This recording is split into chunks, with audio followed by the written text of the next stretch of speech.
Hey, what's going on? What's going on? What's going on, y'all? What's going on? It's me coming back at you again with another live hangout. I'm going to have some guests come on a little bit in a little bit. So while I bring them on, I wanted to chime in on something here. I listened to the YTBC cop over there in Taiwan, right?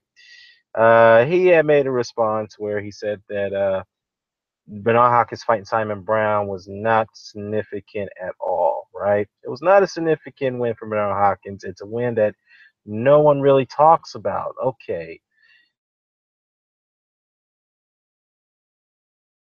Hopkins credit for that win. Okay, it's funny you should say that because as I recall, I mean, Simon Brown had two wins. He had a two-fight win streak before he fought Hopkins for the title, which made him mandatory. Anyway, yes, Simon Brown was not at his best. Obviously he was already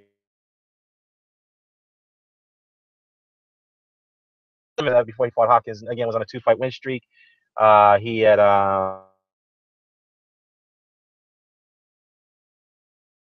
he had a 3-year run as a champion. He had 9.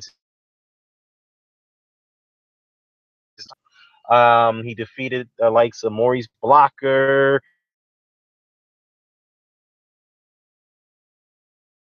and let's see, and most notably Terry knocked him out when he was rated pound for pound number one at that moment.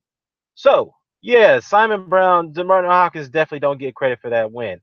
But in that same video, he also said that he acknowledges that Simon Brown was better than Kell Brook. All right, for him fighting Simon Brown at that time. Well, here's the thing.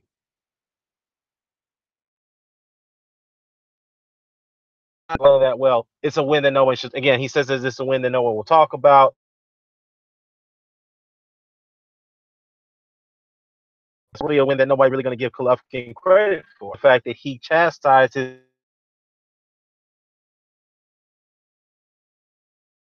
small guy, and he turns around and does the same thing. I know I hear this argument that he had what you call it, that Golovkin was, he had to take on Kell Brook as a last minute replacement due to Chris Eubank, the Eubank situation for dropping the ball in that negotiation process with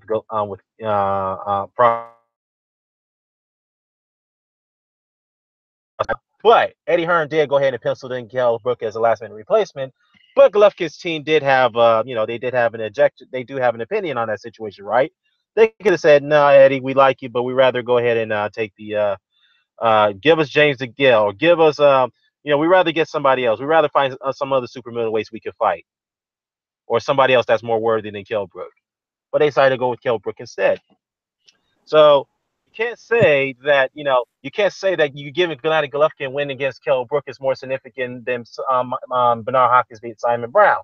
If we're gonna go that route, what about Hirohito Ishida? I mean, was he on a 2-fight losing streak before he fought Golovkin? But you still give him credit for that win? Yeah, how about Nakayama, who's not even a great fighter, but way totally shot, but yeah, he almost knocked Golovkin out. Remember? But you still give Golovkin credit for that win. So I don't understand your logic. So the point is that you're trying to discredit that win against Simon Brown on Bernard Hopkins on any means necessary. The fact is that you cannot take it away from Hopkins. In fact, Simon Brown is a better opponent than any of the fighters that Golovkin has beaten. Every single one of them, and you know that. So that's all I have to say about that. But moving on to some other stuff here. Hey, what's going on, Mr. Doc? Not a whole lot. What's up with you, bro? Doing good, man. I just responding to the YTCC cop over there in Taiwan about the Simon Brown, Bernard Hopkins, and Oh, what's Simon the Brown old situation. inspector up to now? He recently made another response where he's saying that Bernard Hopkins will not be remembered for his win against Simon Brown. Well, I'm not saying it's the most significant win, but it was a good win. Okay? And if you look at it, Simon Brown is a far better fighter than any of the fighters that Golovkin has beaten. Every single one of them. Okay, I would have said otherwise. I would have said Canelo if he had beaten Canelo, but obviously he didn't beat Canelo. So, you can't discredit what Hopkins beating Simon Brown. You can't discredit that while you give Yeah, Golovkin credit for Brown could easily. It's very possible Brown could knock Brook the fuck out. And you He don't could. know about me. What up? What up? What up, Brian? I'm eating the goddamn tacos, boys. Shit. Here we go. That cheek meat. Oh man, hey man, I gotta watch my health these days, man. I'm a vegan, so yeah. But anyways, that's all I gotta say about that, man. I was gonna move on to some other stuff. Anthony Joshua's interview. I'm sorry you guys saw that interview, right? It was Sky Sports about a couple of days ago. Yeah. And what are your thoughts on that? I know I got some things I gotta say about that, but I want to get your guys' opinion on that interview. My first reaction, my first instinct was, I thought he was trolling. That was my knee jerk reaction initially. It seemed, and then I and then I seemed to. It seems like I blinked and it turned into this, whatever it is now. You got a boxing channel? Do you have a YouTube channel? Like a boxing YouTube? Yeah, I do, man. And I'm talking about I'm talking about my other man right here. My channel's just miscellaneous stuff for me. There's boxing on there though. I keep it. Oh, you sound like that dude. Hey, don't he kind of sound like that dude? It's counter punch boxing. He does sound like him a little bit. That's low, Brian. That's low, man. That's under the belt. Come on, keep him up. I'm kidding though, but that dude's funny. Keep him up, Brian. Keep him up. Hey, that dude's funny because like he'll come on and he puts the same material on over and over. It's like I don't know, man. He's really telling me nothing. Yeah, I don't know the guy, but he's not. Yeah, counterpunch. Nah, I don't. Nah, man, we ain't talking about that guy. But anyways, but here's the thing I gotta say about the Anthony Joshua interview. This is what I gotta say, man. I gotta say this. Anthony Joshua is one of my favorite heavyweights out there, but I gotta call it for what it is. All right. Some of the things I can understand what he was saying, but some of the things I like, dude, this is bizarre. In one instance of the interview when he was asked this question. Would you like to fight Deontay Wilder next year, perhaps at Wembley? Right? I think that was the question. I'm not only going from paraphrasing. And he said, "Well, I got two monkeys on my shoulder, something right there. All right? I want two devils on my shoulder, wherever he said, right? That fight. But the other one is my manager telling me that no, I don't want to take that fight right now. I'd rather just do it on my terms, right? Something to that nature. And he also said that, well, you know what? I'm not going to ask people to, I'm not going to have people condemn me just for one fight that push me to do one fight. I do agree with that assessment, that part of the assessment. I don't want to rush my career at this point. I'm not going to rush my career. I'll do things on my terms. Okay, when he made my terms, he is a cash cow. I get that. He is the top heavyweight in the world. Right. But the thing is, Johnny Nelson sat there when he heard him say that. It's like, well, how could you say that you don't want people to rush your career when yet you voluntarily took a title shot against Charles Martin? I'm just paraphrasing. I'm just telling you what I got from that. Well, you can't say that in a way because you took a title shot against Charles Martin, right? That was a title shot. You got the title shot on a domestic level fight, which was a damn good fight, by the way. But before that, you were supposed to proceed to European level. But then you got, you got Charles Martin the shot. Congratulations, you got the shot. Cool. And then you had some good title defenses, which includes Diamond Brazil. That was a good win, a good title defense, whatnot. It included Vladimir Klitschko, a fight that surprisingly I honestly thought that Anthony Joshua wasn't quite ready for that fight. I was like, I don't know about that one. Even though Klitschko's coming off a 2-year layoff, but still, I didn't think Joshua was ready for that fight, but he took it and he won. So it's kind of hard for me to hear a champion say that. I don't want people to rush my career, but yet you already did so much after your 16 pro fight for a title. The expectations are going to be set for you at a high standard in a high way. I can go back to Evander Holyfield after his 12 pro fight when he beat Hall of Famer Dwight Muhammad Qawi. The expectations were set for him already. He won at the 7 pro fight. The expectation was set there for him already. And he went on to win multiple title defenses, multiple titles in 3 different weight classes in less than 35 pro fights. Whoa. You know, he did that. Hey, Go ahead. here's the thing, though, man. What's up? I really didn't see Deontay Wilder really, and this is just my opinion.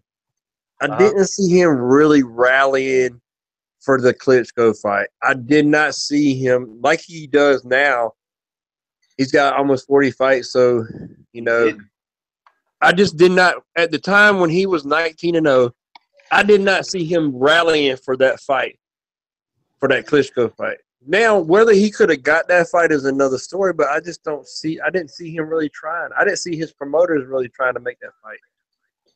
And my point is that Joshua already has a Klitschko win at 19-0. He already got a Klitschko win, and everybody wants to jump on Joshua like, oh, well, you don't want to fight Deontay. Well, okay, let's reverse the situation. Now, if Deontay was 19-0, would he fight Joshua if Joshua was 38? Come on. You think Heyman would put him in there? Hell to the fuck no. Let's be real. He's already Joshua already got a win, a big win. It's not his fault that Deontay Wilder didn't want to cop a big fight early in his run. Well, here's the thing. Now I totally agree with what you're saying. Huh? I understand that. Trust me, I understand that. I totally agree with that right there, man. Yeah. Obviously, Anthony Joshua did more in less than 20 pro fights than Deontay Wilder has done. But at the same time, we cannot dismiss the fact that Wilder is a champion. He is one of the top heavyweights in that division. So that is a fight that we all want to see. He's a bell holder. But the one thing I want, wait, hold on. Come on, man. Who told you to come on? He's a bell holder. Who told you to come on? You sent the link in the thing. If you want to start stunning again, you can go ahead, do your thing. You can act like a little bitch if you want. If you want to start stunning, go ahead. It don't matter to me.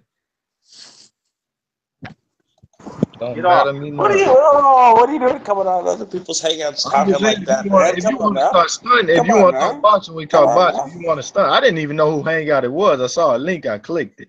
If you want to talk boxing, we talk boxing. If you want to stun, you can stun. I don't matter to me now. Get off the hangout. Get off. Push your button. I ain't even on the page. Push your button. Fuck off. What up, bro? Hey, what up? No. No, anyways, man. Anyways, like I said, the thing is that Wilder's still champion. We can't dismiss that. We can't write him off. Yes, we criticize his resume. Yeah, trust me, I've said it many times. He doesn't have a very good resume. I know that. But at the same time, he's still champion. He's still one of the top heavyweights in that division, and we still can't write him off just yet. You know what I mean? So, but my thing is that with that interview, man, I like Anthony Joshua. I like Anthony Joshua, man. But that interview right there really got me scratching my head. Yo, Brian, you got to mute, bro. Hey, Brian, you got to mute. Oh, my bad. Yeah, no, it's no problem, man. But yeah, like I said, man, it's just that interview really disappointed me, Anthony. I'm like, and Johnny Nelson looked at him and was like, wait a minute, why are you saying this out publicly, dude? This is something you got to say behind closed doors. All you have to say is like, look, all you have to say, I would like the Anthony, I would love the Deontay Wilder fight. Oh, we're working on to get it done next year because that's what Eddie Hearn says, because Eddie Hearn already built a roadmap, and we're going to take these couple fights in between now, and then next year we'll get the Wilder fight. I'll take Eddie Hearn's word for it. But now you're saying that, well, it might not happen next year. It may happen in 2019. It may happen in 2020. It may happen in 2021. Now, to be fair, that could be a possibility because we were supposed to get the Canelo and Triple G fight last year. It didn't happen. So it happened this year instead. So, but the thing is, you don't say that in public, dude. Now you just open up the room for criticism towards you for saying that. Now people are going to say, well, wait a minute. Are you saying you wait for Wilder to slow down? Well, what are you talking about? Some people will get that perception, but I don't get that perception, but other people will. Go ahead, UK. What's going on, man? Sorry, man. Did you hear what Eddie Hearn said the other day, yesterday in an interview? He's saying, that Wilder should fight, Dominic Brazil, and then Dillian White should fight Stiverne, and the winners face each other. Right. So he's got this long-term plan for Dillian White to fight Wilder. That kind of stuff shouldn't even be coming into his head. Right. Yeah, I get. to me, man, I'm just going to put this out there. I'm shocked to my core. I can't believe that Joshua spoke like that yesterday. Yeah. Yeah, I can't believe it either, man. And again, it goes to Johnny Nelson. His reaction was just, it was just priceless. It was just priceless to me. It's like, dude, if I picked up on it, it's certainly. Go ahead. It's like he went in like it was the way he said it as well, and the detail, and it was like the fans. He tried even to say like the fans are asking too much of him because they want a Wilder, a Fury, sprinkle a little bit of Fury and all this sort of weird shit. Like he's like saying like the fans need to calm down or some shit. But what Anthony Joshua really needs to understand, that the fan bases, Wilder's fan base and Joshua's fan bases, they're hardcore.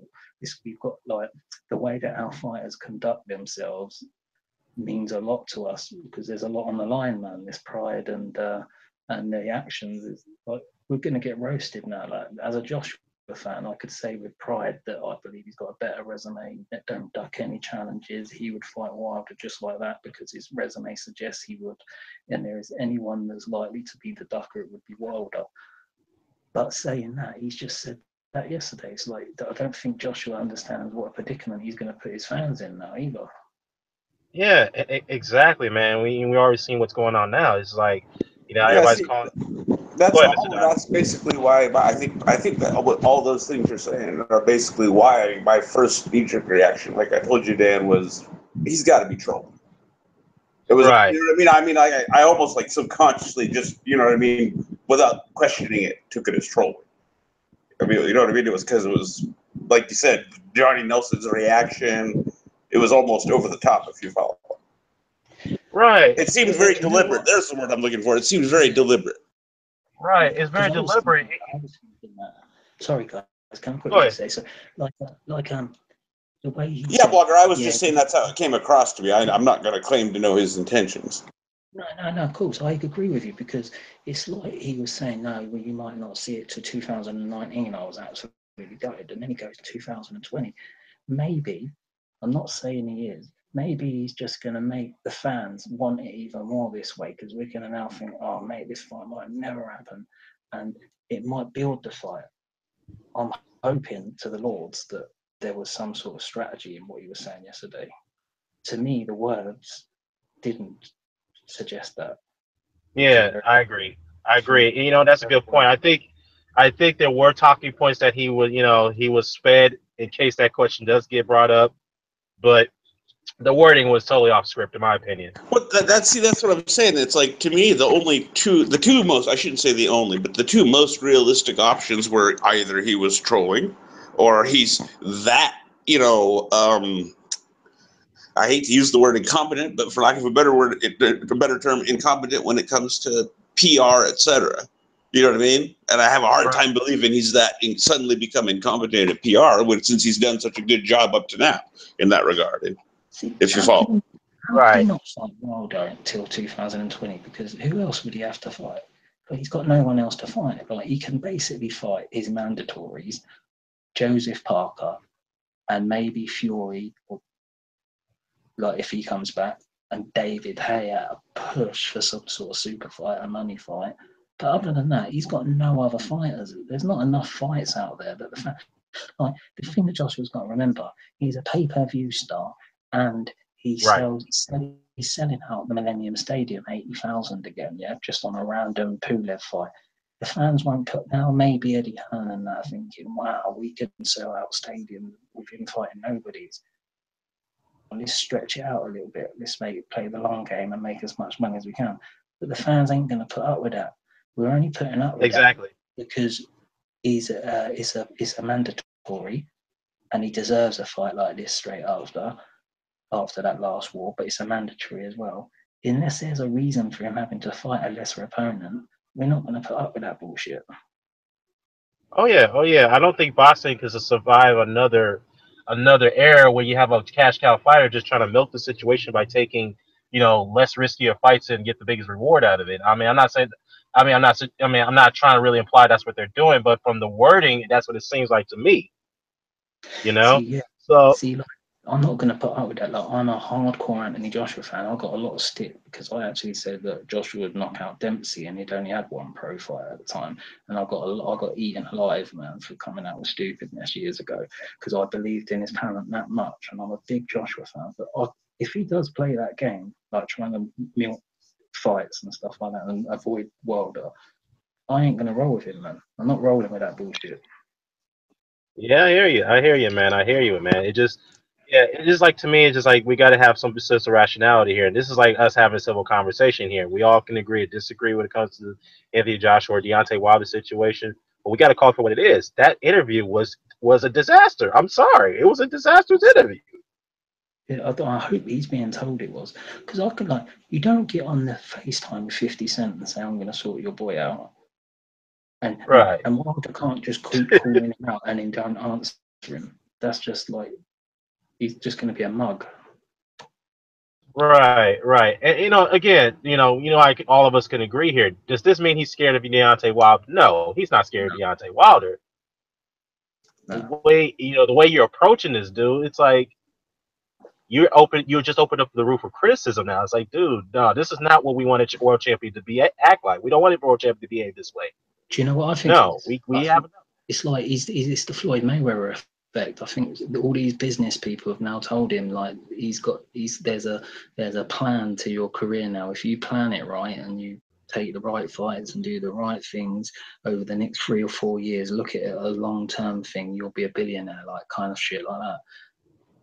I think they're on some mission, like a financial mission with him. And I think now he's bought into the plan 100%. And Anthony Joshua's just come out and basically said it. Like, yeah, exactly. That's exactly what happened. No, you can't do shit like that. Right, that's exactly what happened. This is why, again, I go back to Johnny Nelson when he looked at him with a lot of this. You got to keep that behind closed doors because now that we kind of know that's what you guys are planning at this point, for me, that's what it looks like to me. See, let's make this clear. They're not saying they're not going to fight Deontay Wilder, but now you just laid out pretty much a roadmap that it may not happen. Yeah, basically, you're going to milk as much money as you can along the way and build yourself into a superstar. And the Wilder fight will come when it's right for you financially and when the risk is as less as possible, like that kind of shit. Like who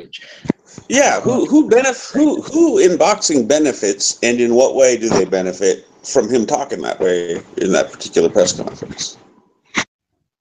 Well, I just think Joshua's too honest for his own good, and he's just come out and said it how it is, like how he's viewing his career now. Obviously, over the last month or so, people have changed the way he views his own career. Right. He's been in his ear telling him, like, no, we've got to maximise like the amount of money you're going to get, and we're going to play this the right way. You've got a lottery ticket. You need to exploit it in the best way possible. I totally understand that, but in the fight game, especially with Wilder about and the heavyweight scene as it is, and the way it's been for the last 10 years, and now there's some real enthusiasm. And a fighter in general, you can't just talk like that. You can't let everybody know that. At least Floyd Mayweather had the decency to not say anything. Right. It's true. That's true. Well, and just to sum up what you hit on there, Blogger, about the heavyweight division over the last 10 years, and I think Charlie Brown's made this point also, if you just look at the names, the most ambitious resume over the last 10 years that's still active is friggin' Derek Chisora. And that right there should sum up the heavyweights over the heavyweight division in general over the last 10 years. Well, I will say something, Joshua. Up until that interview, mate, but his resume and how quick he's done it and the fights he's taken and what he's achieved, I was blown away by the pace of it. And to me, the way that he had approached it and his mindset suggested to me that this guy is he's just a one-off, mate. He's a throwback. He will fight anybody. He's going to just go out and do everything. Built that resume, and now he's gone and ruined it. He's gone and ruined it all. Like we always had that. The Wilder fans, as much as they argued it, that's why they get so angry because they know Joshua's took so many risks and he's improved and took on so many challenges so quick and destroyed them and looked great doing it, and he's a superstar. How we become a superstar. Like now, if you start milking it, he's been milking it too early. Basically, I believe he should take out all the belts really quickly, like Mike Tyson did, very quick. Just go through, breeze through it in the next year. Yeah, take out Wilder, take out Parker, and then play whatever game you want. I mean, that would be the honest true roadmap, because that's what Tyson did. He took out all the top contenders. When he got all those guys out of the way, he pretty much fought whoever he wanted to fight in the late '80s. When he wiped everyone out, everybody, all the champions that have been. After he beat Spinks, Tyson pretty much did whatever he wanted after. Was Witherspoon. Yeah, the thing about the Witherspoon fight, Witherspoon was supposed to fight Tyson, but he lost. There was an eliminate. Lost to Bone Crusher. Yep. Yeah, he later confessed. Yeah, he later confessed that he was asked to take a dive for that fight because Witherspoon was looked upon as a dangerous fight for Tyson. That was the rumor mill that went out. And so Witherspoon came out and said that. He said, "Look, Don King paid me some amount of dollars under the table to take a dive for that fight against Bone Crusher Smith, the rematch." So. I digress on that. I saw that video where he said that too, Dan. So I can vouch that he did say that at least. But also during that era, the guys like the second tier guys like Carl the Truth Williams and what's his name that Tyson got his first belt from, and Pinklin Thomas. All these guys fought each other. Yeah. Burbick, exactly. Snipes. All these guys were fighting each other. It wasn't just the top guys fighting each other, which was great. It was those second tier guys were all fighting. Exactly. Yeah. Exactly. Hey, let me go to the comment section, y'all, real quick. Let me go out because I forgot the comment section is lit up. Hey, what's going on, Charlie Brown? Charlie Brown Box is in the house. What's going on, y'all? Joe Host, this is what they had to say here. Joe Host is like, look, he's from the UK too, but he said that I'm very disappointed in my boy Anthony Joshua for doing what he did in that interview. Totally, he's like, I can't defend that. I can't defend that in that interview. What else he said here? Ross Clot 222. What's going on, Ross Clot? He was commenting about my take on the Simon Brown situation. Yeah, man, he was still past his prime, but I said that. But let's be honest, when Golovkin followed the guys too, they were past their primes too. Even guys that weren't that good, like Kasiuma, but yet some people like to still give him credit for that win, but not Bernard Hopkins over Simon Brown. That's the only thing I wanted to comment on real quickly. DCP, what's going on, man? I know you in here. Let's see. MBT's in the house. Let's go to the comments real quickly. Let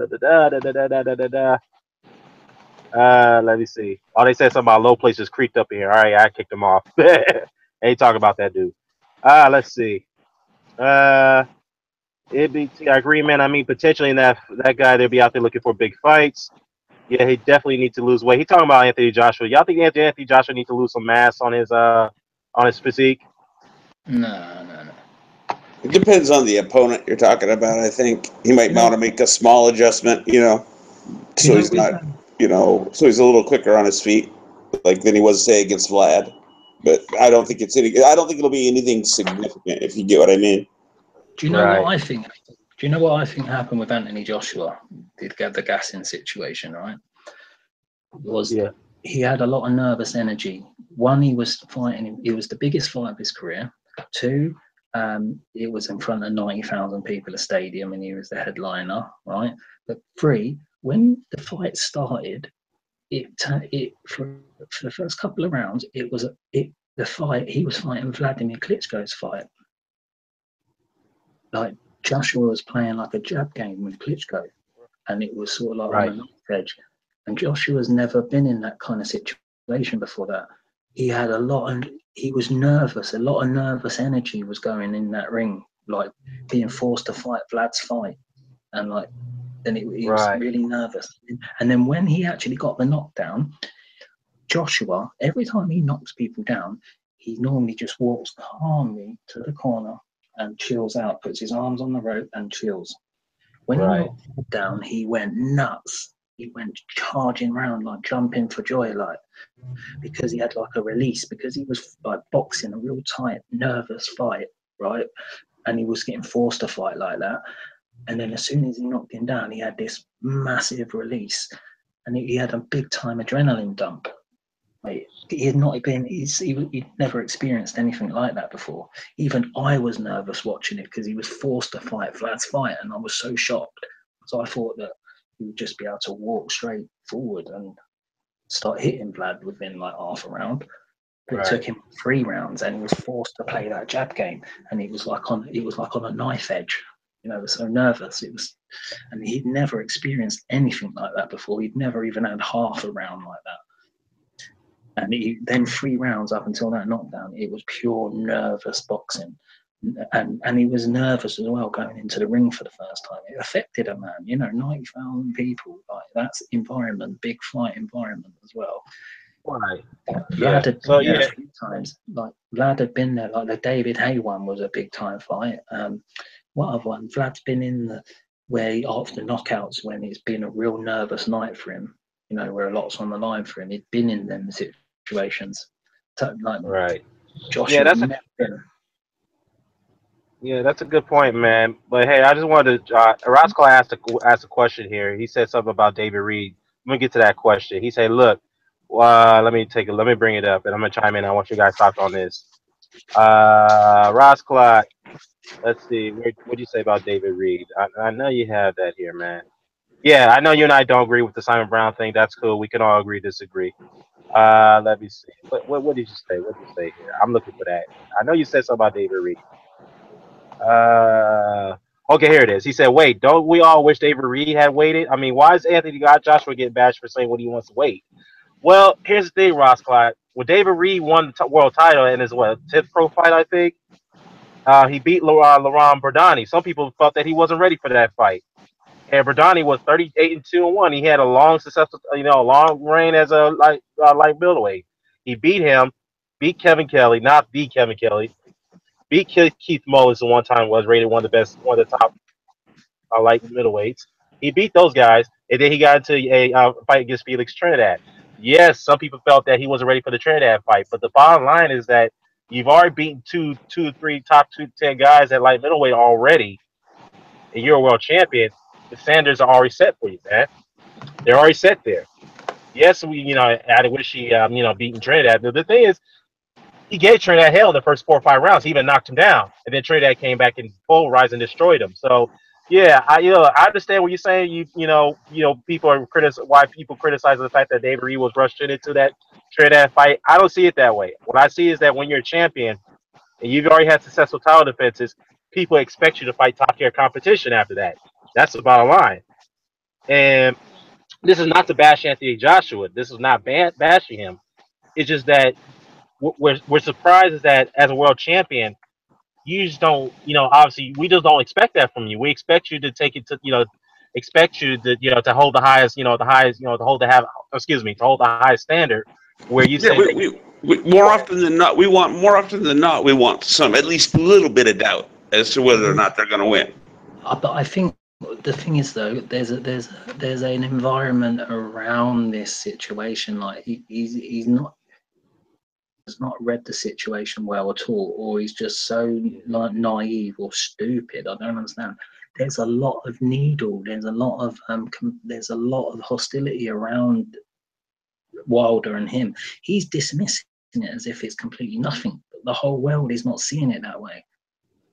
And I can't understand why he isn't aware of that. Like he's obviously trying to pretend he's not aware of it. I just don't know. It's like he's like in a different bubble to everybody else. I just don't understand it. Yeah, and that's what takes me back to it was almost to me like he was just deliberately trying to, see how much he could goad, a certain fan base. Yeah, he might have been just like proper mugging a Wilder off, like you can talk as much as you like and go on as much as you like, but you're basically getting it as when I might give it you next year, I might give it you 19, I might give it you 20. Yeah, winding them up basically is what it came across like to me. But then it didn't seem like that to me, the way he was delivering it. Well, and that's why I would defer to you because you're from there, so you'd understand. Yeah, it was like it was truthful.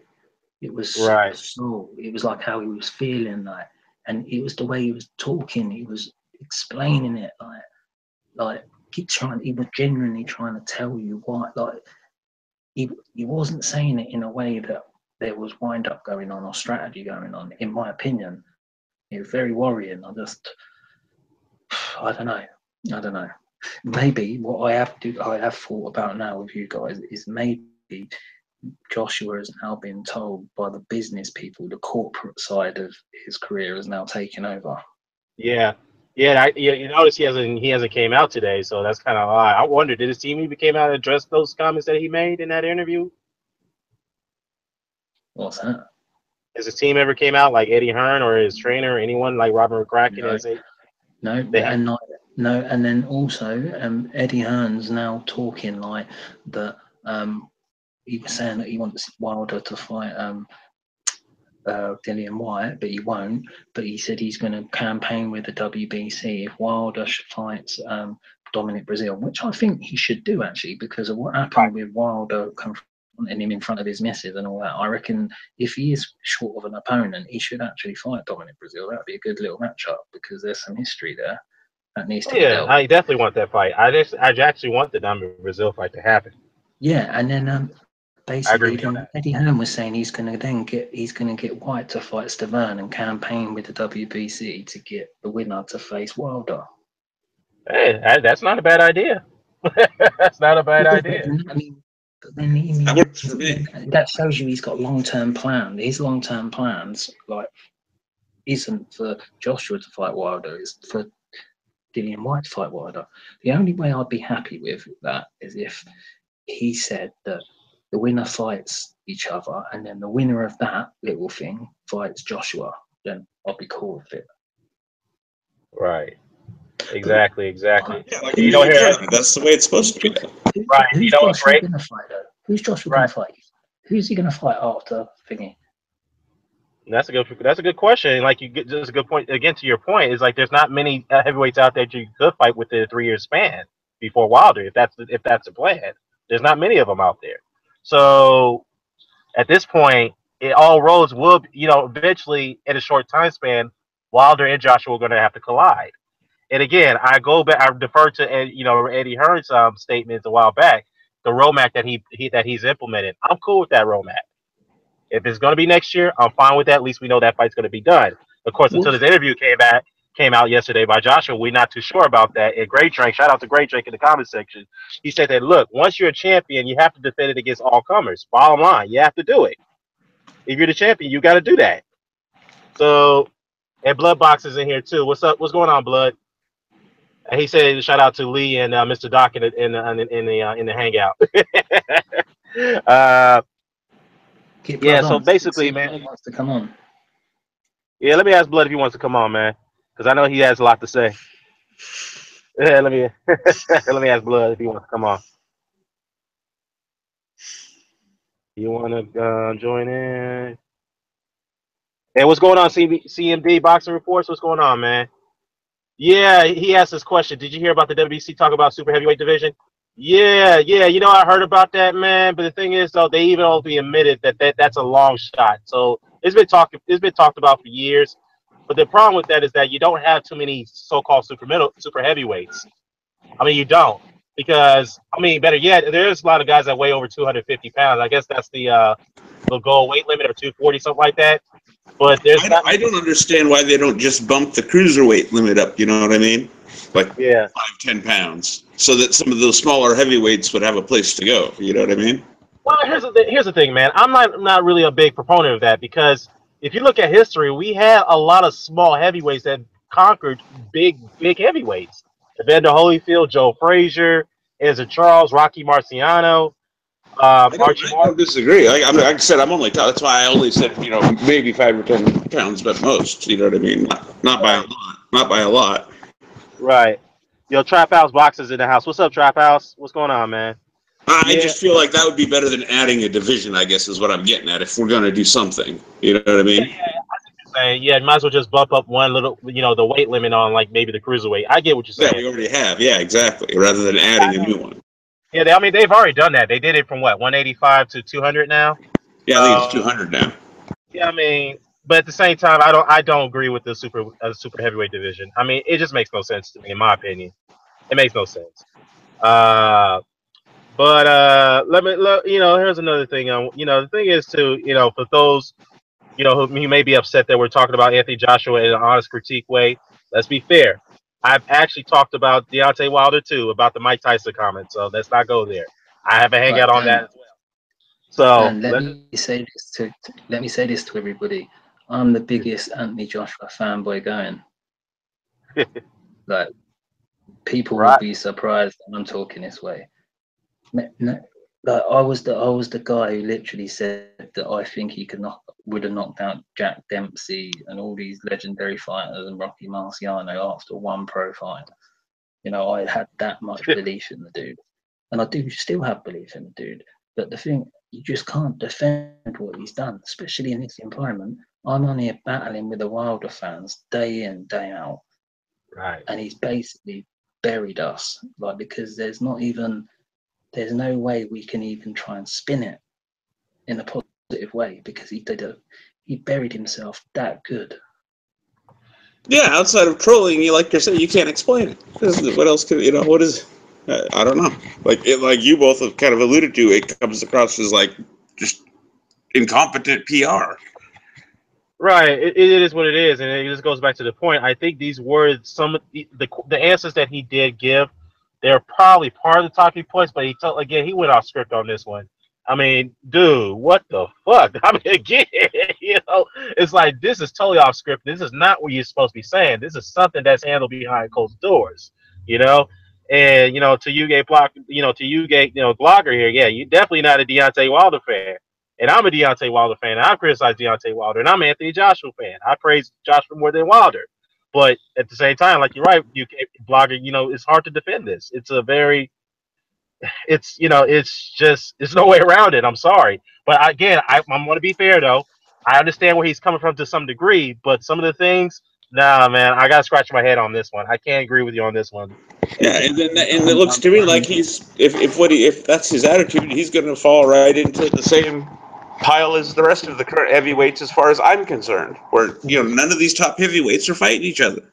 Right. Like And I said, this Chisora trend is I'm going to call it. I don't like this Chisora trend, man. This is my favorite division. This is what got me into boxing. Oh yeah, it goes back to all the way back to 1900, especially the 70s. Here, Dan the man, you'll understand what I'm saying here. It would be like, imagine if Oscar Bonavena was the guy that had the best resume of names out of the 70s. Mm. Yeah, you know what I mean? It wasn't even close. We'd be raising some eyebrows, wouldn't we? Right, that would raise some eyebrows, definitely, man.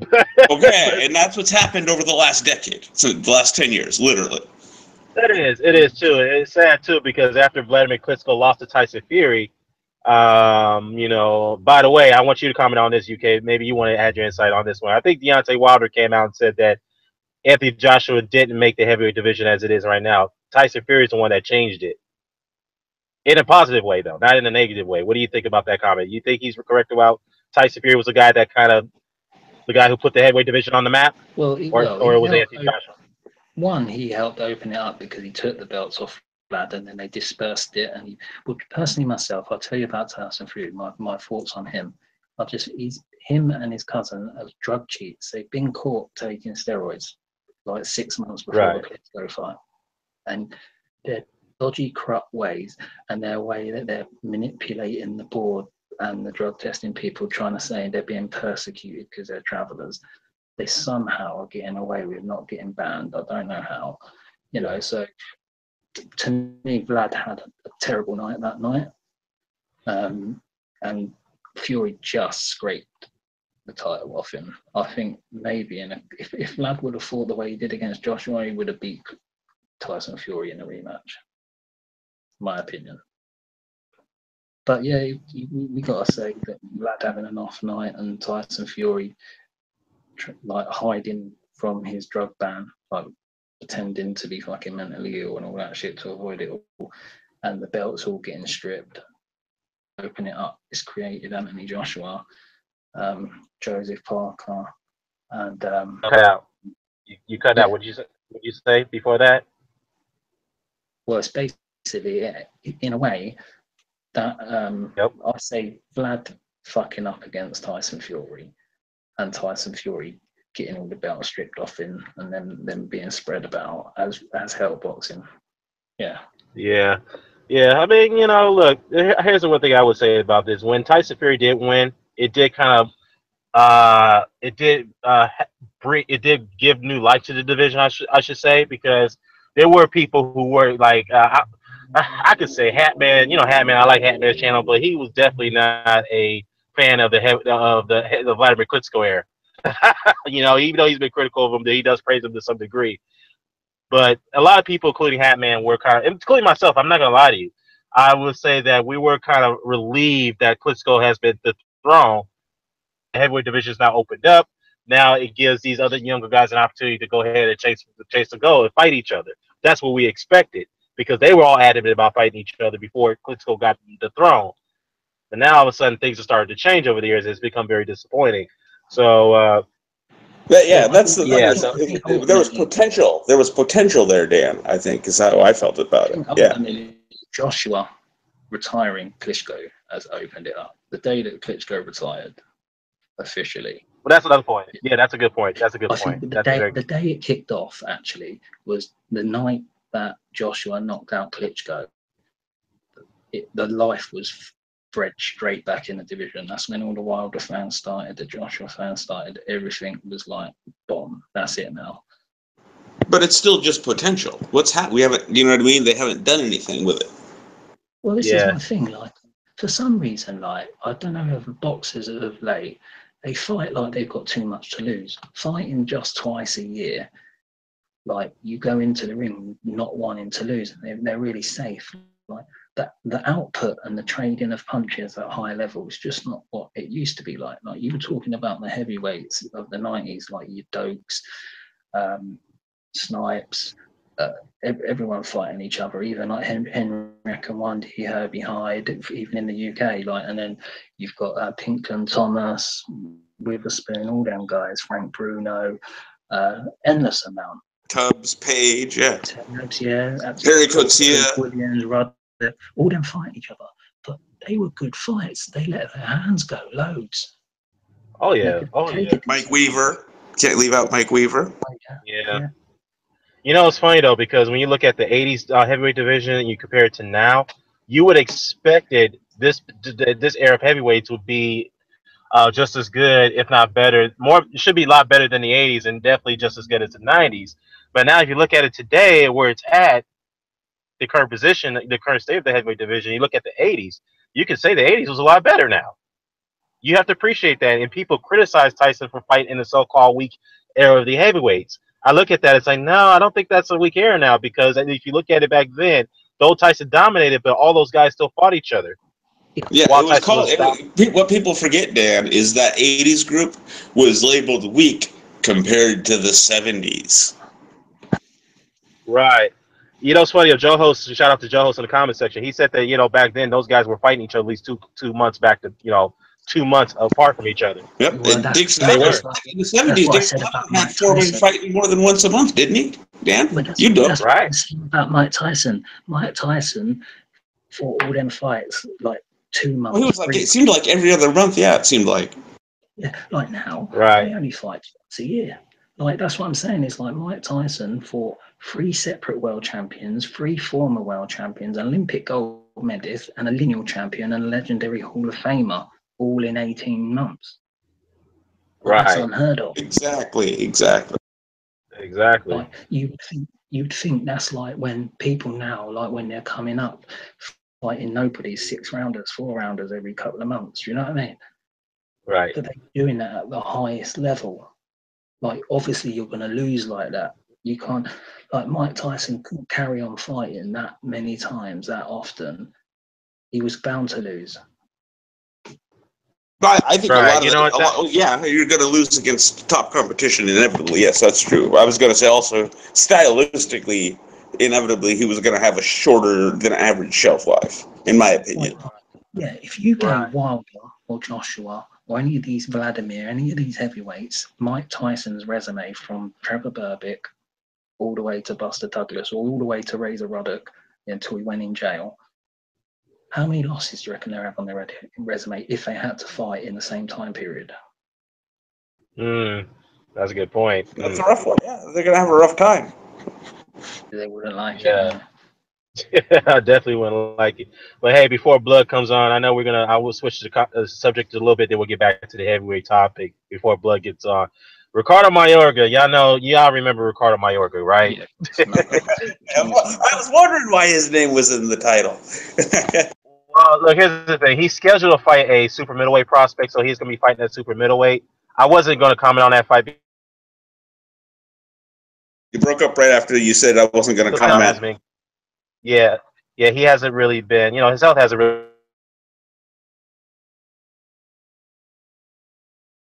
Is because the recent news came out that the WBC will sanction that fight for the silver belt. Wait, what? The WBC is sanctioning the Ricardo Mayorga fight. It's going to be in Russia against the guy's name is Andrei Sorokin, and he's 13-0, and he's Russian. So for the silver belt for the WBC. Wow! Wait, what? So if somehow Ricardo Mayorga wins, he'd be like a #1 contender. Guys, can you guys hear me? Yeah. A bit of Benavidez? Yeah. Going off topic, right? What do you think? You know Roy Jones, when he went to Australia and got knocked out by Danny Green in one round? Right. Do you remember that? Do you remember that fight? I remember that. Yeah. I reckon he threw that. I reckon he threw that fight. Oh, I don't know about that one. I mean, I've never. That's a new one. Yeah, I don't know about that one, man. I mean, that looked like a clean knockout to me. I'll go back and look at it again, but I don't know about that him throwing the fight. But I don't know, man. We'll definitely take a look at that. But yeah, that's the reason why I want to talk about Mayorga. I wasn't really going to get into that one, man. I mean, but just Mayorga could somehow end up a challenger. Who does have the WBC at 154? Is it Charlo? No, it's David Benavidez. He's super middleweight. Super middleweight. Oh. Yeah. Hey, if he does win somehow and he becomes a silver champion, Lord. Hey, the thing about Mayorga, that's gonna be criminal, man. Beating up the older one.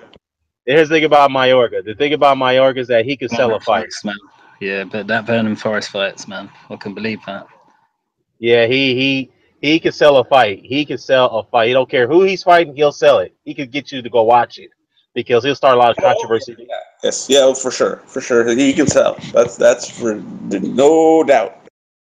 Yeah, he definitely could sell a fight, man. That's one thing about Mayorga. You gotta definitely give him credit for that, man. But yeah, the thing is, like I said, guys, wait for Blood to get on. Let's see what we got here. Let's see what's going on here and some other stuff. So, Vitan said that he wants to come out of retirement and fight Anthony Joshua. What's your guys' take on that? Is he serious? From the looks of it, yeah. Let me read this quote here. Let me see what he says here. He said here, quotes. Let me see Vitali's comments. All right, here it is. Well, he says he wants the Joshua and Wilder fight, but he does also want to come out of retirement and face Anthony Joshua because he wants to avenge his brother's loss. Okay. I remember back in the time when Vladimir was getting knocked out by some guys like Ross Purity.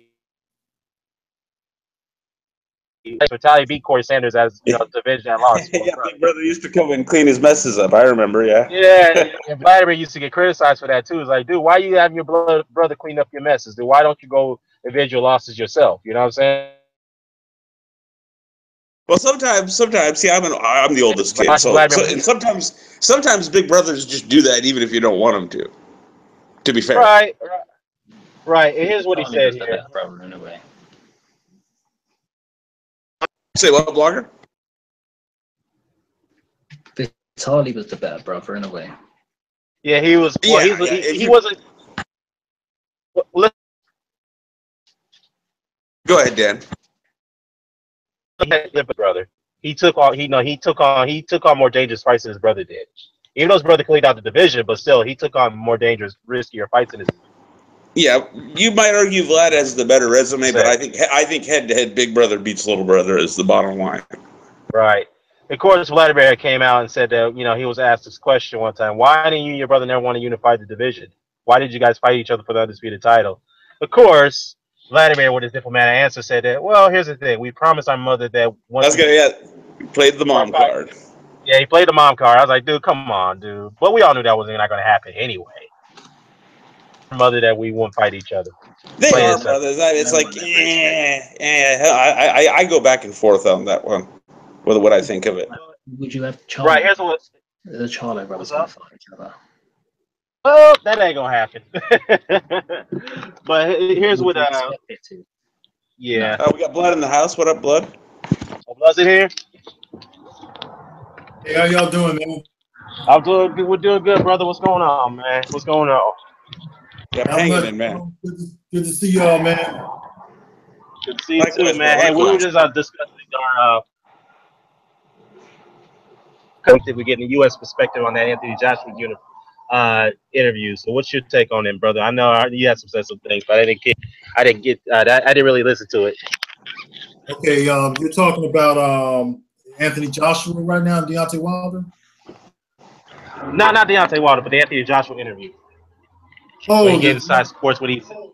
Yeah, the Anthony Joshua interview, man. I listened to that yesterday, and then I actually saw the interview. And in my opinion, Anthony Joshua appears to have cold feet, man. That's just my opinion on it. And he's talking about developing Phil as a fighter, okay, which to me is ridiculous. I mean, yesterday I used Mike Tyson as an example, and like I said, in 1986, when Mike Tyson won the heavyweight championship, he was only 20 years old. Within 9 months, he had defeated James Bone Crusher Smith, and then he defeated Tony Tucker. Okay, now Tony Tucker was 34-0 at the time. Everybody was afraid to fight him. Mike Tyson, it would have sounded just crazy if Mike Tyson would have said, well, I'm still developing as a champ. This guy was 20 years old at the time. Anthony Joshua was 27, right? So, to me, this guy, he's got 2 belts. I mean, come on, man. We don't want to hear that shit. It's just time to fight Deontay Wilder. I'm tired of all the fucking dumb talk. Let's get this fight going. I'm tired of hearing from all these stupid fans who say that Wilder needs one more fight and all that. There's nobody in the heavyweight division, okay? There's no Hall of Fame fighters in the heavyweight division right now. I mean, there's nobody there. Who Pulev? Pulev is one of the most experienced fighters in the division. He's not no Hall of Fame caliber fighter. He's just a victim to Klitschko. Povetkin is another guy who's been around for years. I mean, all the rest of these guys are new. I mean, other than Freza Quendo, Brazil, Chisora is kind of a veteran at this time. You got names like that. You got these new names like Brazil, Jarrell Miller, other up-and-coming heavyweights. I guess if you want to throw guys like Charles Martin in there too, and I'm just Andy Ruiz is out there. Joseph Parker's another guy who has a belt. I'm really tired of it because I had high hopes for the heavyweight division, and now look how it's turning out. That's all I'm saying. Yeah, like all those names you just listed, how many of them have fought each other? And you know what I mean? It's probably what, 1 or 2, 2 or 4, something like that. Yeah, these guys don't fight each other. That's the problem. Yeah, and it's the top level guys aren't doing it. The middle level guys aren't fighting each other. None of it.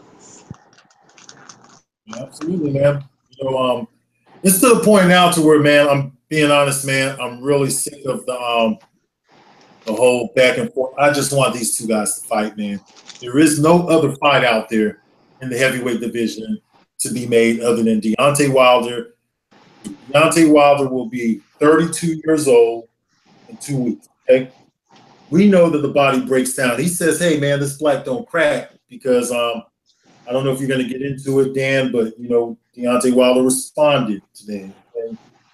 He said black don't crack, and he said, he basically called Anthony Joshua out directly, fighter to fighter.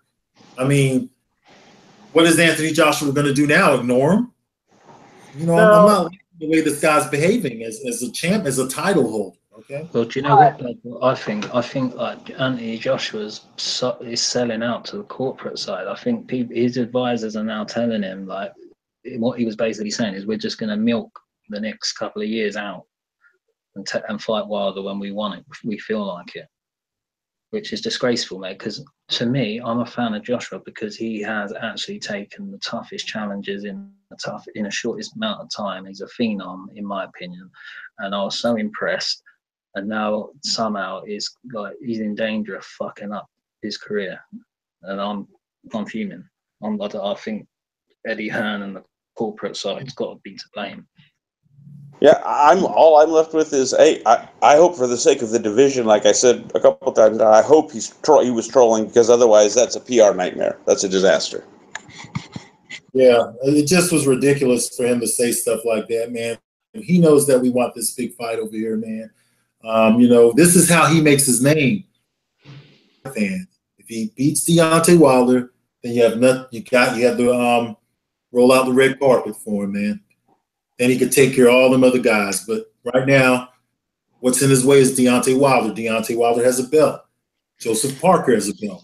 Joseph Parker isn't even being mentioned, and I guess he's cool with just being the WBO, taking seconds, second tier champ. Understand what happened to these guys, man, why they're not warriors anymore. It's all about, I guess, timing and things like that now. And, I'm trying to come to terms with the shit, but to be honest with you, I never will.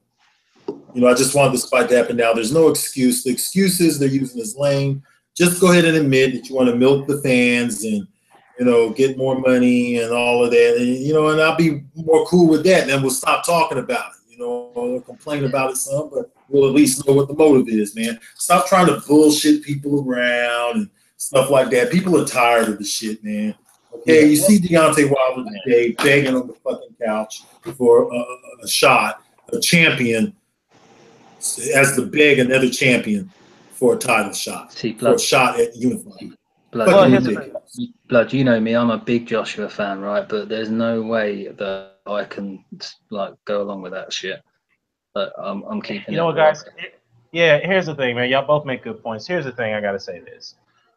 I understand that not every fighter is expected to do all the things that we expect Anthony Joshua or Deontay Wilder or whoever to take on as many fights as we want them to do. We understand that there are going to be some fights in between. I get that. But the whole point of this, me as a hardcore fan, Blood, you can attest to this, Mr. Doc, you can as well. Perhaps you can as well, but all you guys.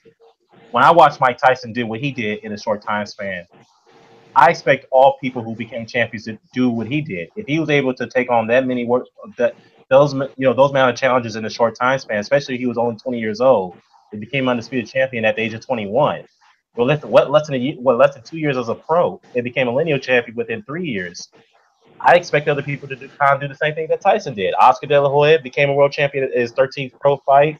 You have Fernando Vargas, who became a champion at his 15th pro fight, and he was taking on, many challenges after that. So he kind of, those. You have Lubin too. Yeah, Lubin. Lubin. He's trying at 21, not using no excuses about how he needs to build himself. Right, and Vander Holy pro fight. So everything. Go ahead, man. Go ahead.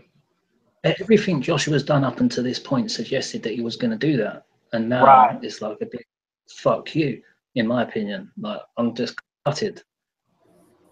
Well, yeah, suggested he was going to go down that route, but he better be careful. Fighters have their primes at different ages. He may be in the middle of his prime right now. If he's going to go wasting it by fucking trying to make as much money and milk the fans, because Blood, right? He's fighting what's his name in a couple of weeks, and he's selling it out 80,000 at the Millennium Stadium.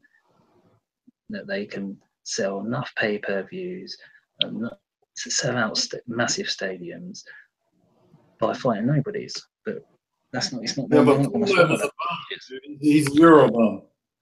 We will put up with it because he's a mandatory, but when they start picking bums when out of choice, we're going to get pissed off. Right. Well, here's the thing I got to say about that, y'all. Pulev is a good fighter. I think he's a good fighter, but he is the mandatory. Joshua's got to take care of him. Otherwise, if he doesn't fight him, he's going to get stripped. He's got to get that out of the way. So we can't really hold Joshua to that, hold him, at fault for that, number one. But to UK's point, is like once he did what he did after his 15 pro fight, when he captured that title from Charles Martin, and this is why I was very surprised when he said, I don't want people to rush my career. I don't need people to rush my career. I'm like, well, wait a minute. You went for a world title shot against Charles Martin. How can you say that you don't want people to rush your career? Then 3 fights after that, good world title defenses, he fought Vladimir Klitschko. Yeah, see, that's the thing. Once he took the Vlad fight, that was it. He unleashed his career, in my opinion. It's like, here, you look at this, yeah. I tried to find, I'm not having a dig at Wilder, but I tried to find one single video on YouTube of Wilder calling out Klitschko, and he never did. Right? Basically, so that's why I was really surprised that Joshua was ready to jump in there so quickly. He did call out. I can't say that, yeah. You call him out, but look a little hard on your search. Well, here's the thing. He did call him out in a article interview, not at a video interview. But we were talking about this. What I didn't like what Deontay did is after he got the WBC belt, they asked him about Vladimir Klitschko. They said, "Well, you still want the fight?" He said, "Yeah, absolutely, but he's got to fight him. He's got to fight me on my terms." I'm like, "Whoa, wait a minute, dude! You just got the world title. Why are you talking about you got to fight you on your terms, man?" I didn't like when Deontay said that. That's one thing I have to say. Right. Yeah, like I said, we all have our favorite fighters, but we all got to keep it real sometimes. You know what I mean? We got to call them out for what it is. That's the thing with Wilder and Klitschko. That's the thing of the past now, man. It's time for Wilder versus Joshua. What I'm saying. That's a good point. But what I'm saying is that we have our favorite fighters, but then again, we are trying to show impartiality when it comes to them. That's what I'm saying. The heavyweight division in general, this Chisora trend needs to change. Yeah, I agree. Like Blood, I made the analogy earlier to Dan. It would be like if we looked back at the 70s and Oscar Bonavina had the best list of names.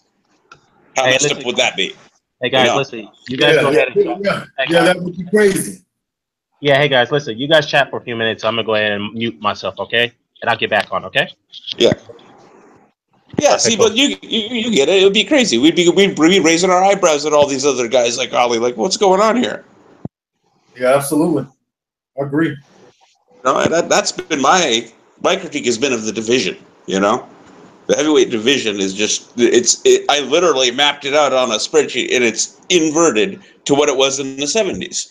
In the 70s, all the guys with the best names, it's Norton, Jimmy Young, Ernie Shavers, Ali, of course, you know what I mean? Foreman, so on and so forth. It's not the, let me think here. Oh, like what's his game that Joe Frazier fought?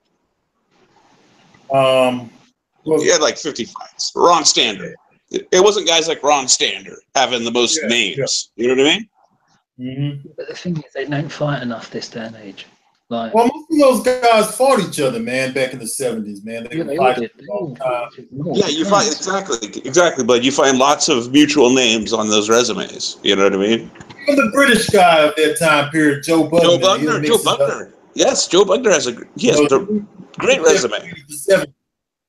Yeah, he'll mix it up. He got a couple title shots, I think Bugner would have even be a belt holder, in my opinion, today. He was 6'5", fast hands, fast feet. He wasn't very tall. Yeah, he was 6'5". He would have fit in very well to today's heavyweight. In fact, he would have a belt. That's what I think. I would give him a good chance to beat Joseph Parker. I don't know if Joe. I'm talking the 1970s version of Joe Bugner, not the one that fought. The prime one. Yeah. Not the Bruno version. Okay, not him. I'm talking about the 70s. Joe Bugner, 74, 75. Yeah, people don't. He had crazy hand speed. Like Ali talked about. Ali expected him to do well against Ali. Ali said he was one of the hardest guys. Yeah. Ali said he was one of the hardest guys to train for. Yeah, but Ali ended up schooling him when they fought, though. Yeah, both times he schooled. Well, and you could tell he trained, hard for him too. Like that was one of the things he said about Bugner all the time. In fact, he'd go over to England because for whatever reason in England they didn't like Bugner, right? And he would. Yeah, they didn't like. Yep, and like him over there. Yeah, Ali would he actually ended up shipping him to Australia. Yeah, that's why he moved off. He had some problems with his wife over there, and then when he had to come back to fight Bruno, they were gonna they were gonna lock him up. I was over in England at the time. Oh, damn. I didn't know about that part of it. Yeah, man. He owed some back pay and some shit for child support and shit like that. So he came back to fight Frank Bruno. He was in threat of being locked up. I don't know how they resolved the issue, but I do remember it as a teenager seeing crazy out there. Because my mom was actually friends with his ex-wife when she lived in Bedford. Okay. I got you. Yeah, so I knew I've been known about Bugner, man, since the 70s, man. You're right, man. Ollie would always try to talk him up, be like, why are you guys always crapping on him, Yeah. Oh yeah. They fought. All these guys fought, man. They were, all these guys would mix it up, man. That's why they had those great fights, such as the Ron Lyle George Foreman fight, and the Joe Frazier Foremans were great fights. Oscar Bonavena fought the Frazier fights. Ken Norton didn't mix it up with Joe Frazier. I would have loved to have. That's the one he didn't get. Let's see. Ken Norton didn't fight. He didn't fight if you would. He got Ali 3 times. Fought Foreman. Admittedly got splattered. I'm trying to think here. Jimmy Young. That was a great close fight. I thought Jimmy Young won, but nonetheless, it's on the resume. Got smashed by Ernie Shavers, but a lot of people got smashed by Ernie Shavers. I mean, he's got some. He couldn't take it against the fighters who had big punches. Go ahead, and Jerry Corner. Yeah, I just wanted to make sure he. Yeah. He couldn't take it against the big punch. I mean, even though he was a little past it against Cooney, I think it would be kind of. I think he was past it when he fought. That was about what 81. He was done. Wait, guys, did anybody see the video of Tyson Fury in a hotel with Joseph Parker? They had their tops off. It's a real video. They had their tops off doing the hacker and cuddling in a hotel room. I'm already glad I didn't see it now. Thanks. No, I ain't see that one. That's some crazy shit, though. I ain't surprised with them. Mate, that's one. But mate, that shows you why the boxers are like they are today. Them guys in them eras wouldn't have done shit like that. Nah, man, it's a different breed, man. Just this new generation, man. It's. Well, yeah, look at how. Crazy. Look at like we were talking about how Blood mentioned how often these guys fought. Okay, Ken Norton. I wrote it down during the decade of the 70s. This is just the decade of the 70s. Some of these guys fought earlier, and they had fights later. I didn't count them. Right? Ernie Shavers, 60 fights in the 70s. He was fighting 6 times a year. Ken Norton, 36 fights. Yeah, Jimmy Young, 32 fights. So we're talking about guys fighting a minimum of like 3 times a year. Well, as I said, like with any heavyweight now, Vladimir Klitschko in his prime, right? Imagine he had to fight Trevor Berbick, right, and then 3 months later, go and fight. Then 2 months after that, go and fight Pinklin Thomas. Then after Pinklin Thomas, 3 months later, fight Tony Tucker. 2 months later, fight Tyrell Biggs. 2 months after that, fight Larry Holmes. 2 months, less than 2 months after that, fight Tubbs. 3 months after that, fight Spinks. Then the biggest gap in his career at that point was 6 months, and he fought Frank Bruno. And that's where he started to go downhill a little bit as well. After that break, Mike Tyson, no heavyweight in this day and age would have survived that. 18 months. Yeah, I mean, or even like Ali. Ali had 39 fights in the decade of the 70s. Okay, and out of those 39 fights, like at minimum, 25, 30 of them are credible names, or at least, you know what I mean? They were tough dudes. You got Quarry, Bonavena, Ellis, Frazier. You had Buster Mathis Sr. in there. A lot of people don't know about Mac Foster. Mac Foster had all knockouts until I think Quarry had beaten him, and that was it. but he was knocking out everything. I was going, hey, real questionable. Question. Now I was going to say, man, good heavyweight talk, man. I will get back to that just a second. I'll ask Blood's input on this, then we'll get back to it. Blood, you hear that Vitaly Klitschko came out and said he wants to come out and come out of retirement and fight Anthony Joshua? What do you think about that one, brother? I think it's a joke, man. I won't compare this one to the other comebacks of the past one. You know, we would see it. It was traditional to see the old guy come out of retirement, like Larry Holmes did it. Joe Louis did it with Marciano. You know, we would see these older heavyweights come back for one last go, but Klitschko is too old at this point, man. He's in his mid-40s. This guy's like 45 or 46 years old, man. I mean, that's what I was thinking. Yeah, man. He's up there. He's older than when Foreman came back, isn't he? Yeah, he would be, man. He's too old, man. He need to sit his ass down somewhere. That shit is sit down, big brother. Sit down, big brother. I understand. I'm an oldest kid too, but you need to just let it go. Well, it's funny though, man. It's funny though because he didn't mention Tyson Fury because we all know Tyson Fury beat Vladimir too. So I don't know why he didn't mention him rather than just Joshua. So but Joshua basically assaulted his brother. Tyson Fury never did it. UK. Like Joshua actually knocked his brother out. Like Fury didn't really do anything to him. Yeah, he just made him look bad. Look, man, I turned 44, and I know that Klitschko was like 2 or 3 years older than me, the older one. Right. 4, then he's got to be 46 or 47. I'm telling you for a fact. Yeah, I hear you, man. I hear you. But he's up there in age, man. He's up in age. He's too far up in age, man. Yeah, he's closer to 50 than 40. That much is for sure. Oh yeah. It's definitely not like Larry Holmes when he was 38 years old when he came back. It's not like George Foreman when he was same age, 38 when he came back, 37 years old. So that's totally different situation. You know what I mean? And not only that, but it is a different situation. Not only that, Dan, but he's been inactive since like 2012, 2011 or something. So you're talking about a 40-something-year-old coming back in his in the later part of his 40s. Not only that, but he's been inactive for the last 5 or 6 years. Yeah, that's a great point. Yeah, because Foreman and what's his name both fought some cab drivers and bums to get when they first came back. They didn't just jump into the title level. Well, Foreman was about 10 years younger than Vitaly is now. He was only 37 or 38. Yeah, it's Fred. He fought a few fights, and then he fought what Kawhi was his first significant opponent, Foreman, when he came back, wasn't it? Yeah, it was. Yeah, it was to some degree.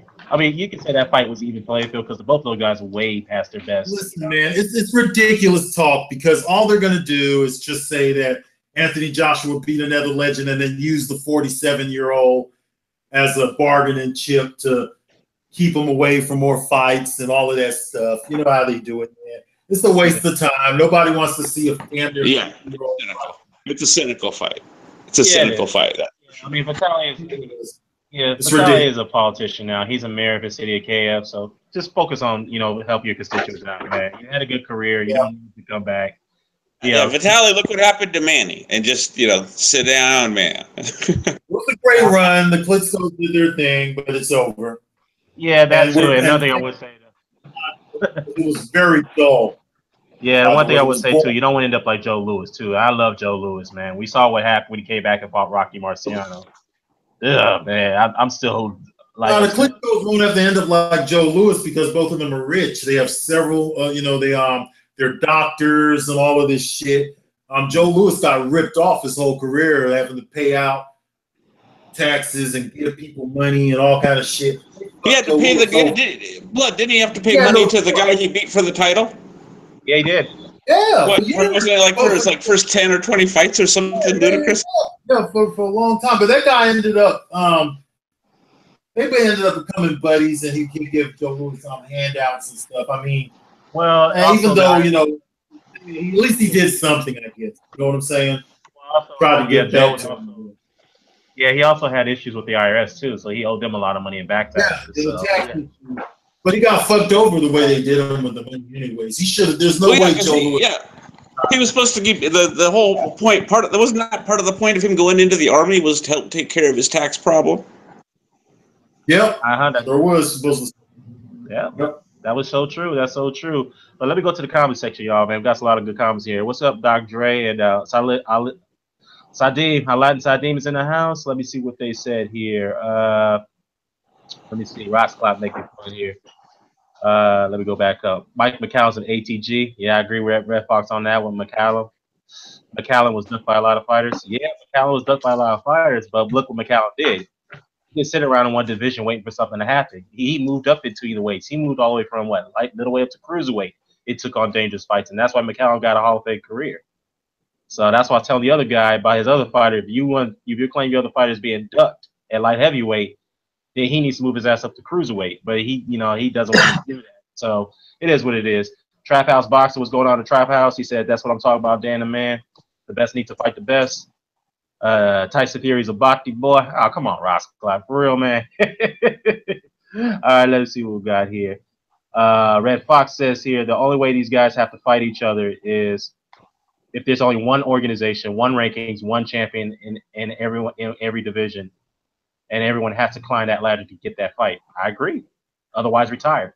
What do you guys think about that? That's kind of what I've been getting at in terms of trying to, tell people about this World Boxing Super Series, because it's, you know what I mean? Because there's no way we're going to get rid of the sanctioning bodies. I mean, we can want to, we all agree we don't want them around, but the only way, you know what I mean, we're going to have to work around them. And this is the best thing I've seen so far in terms of the format, if you get what I'm saying. Right. But also, you know what, just to add stoking to the fire, Blood, you also know that Vitaly Klitschko came out and said that he demands to see Anthony Joshua, not demand is a strong word, but he wants to see Anthony Joshua versus Deontay Wilder. He said that's a heavyweight fight that needs to happen. Yeah, absolutely. He's a smart man. So, it's got to start somewhere. Yeah, man. Everybody knows it. So I don't understand. See, here's the problem. Everyone knows this is the fight. So who are these guys? Who are these guys coming up trying to say that Wilder needs to fight one more time? Are these Eddie Hearn fans? I mean, I don't understand these guys. That's the problem, I don't get these guys, and I try to be nice about it and ask them questions. They flip the script and wanted to get all stank about it, but it's all good, bro. Right. Here's the thing, man, and I might get a little chastised for saying this. Did Anthony Joshua accomplish more in a short time span than Deontay Wilder? Absolutely. No question about it. But, as I said earlier in this hangout, that doesn't dismiss Deontay Wilder. Yeah. That fight still has to be made. And Joshua still have to fight him. And same thing goes for Wilder. Wilder, as a champion, as much as we criticize his resume, Wilder still got to step up too. And he's willing to do that. I see that's what he's trying to do now. But at the same time, when fights,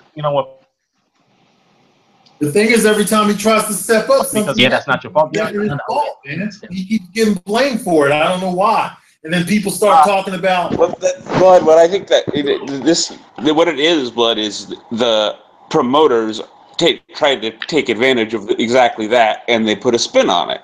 That's going, you know what I mean? That is going to favor the interests of their fighter. You see, and then the fans of that fighter run with it, and there you go.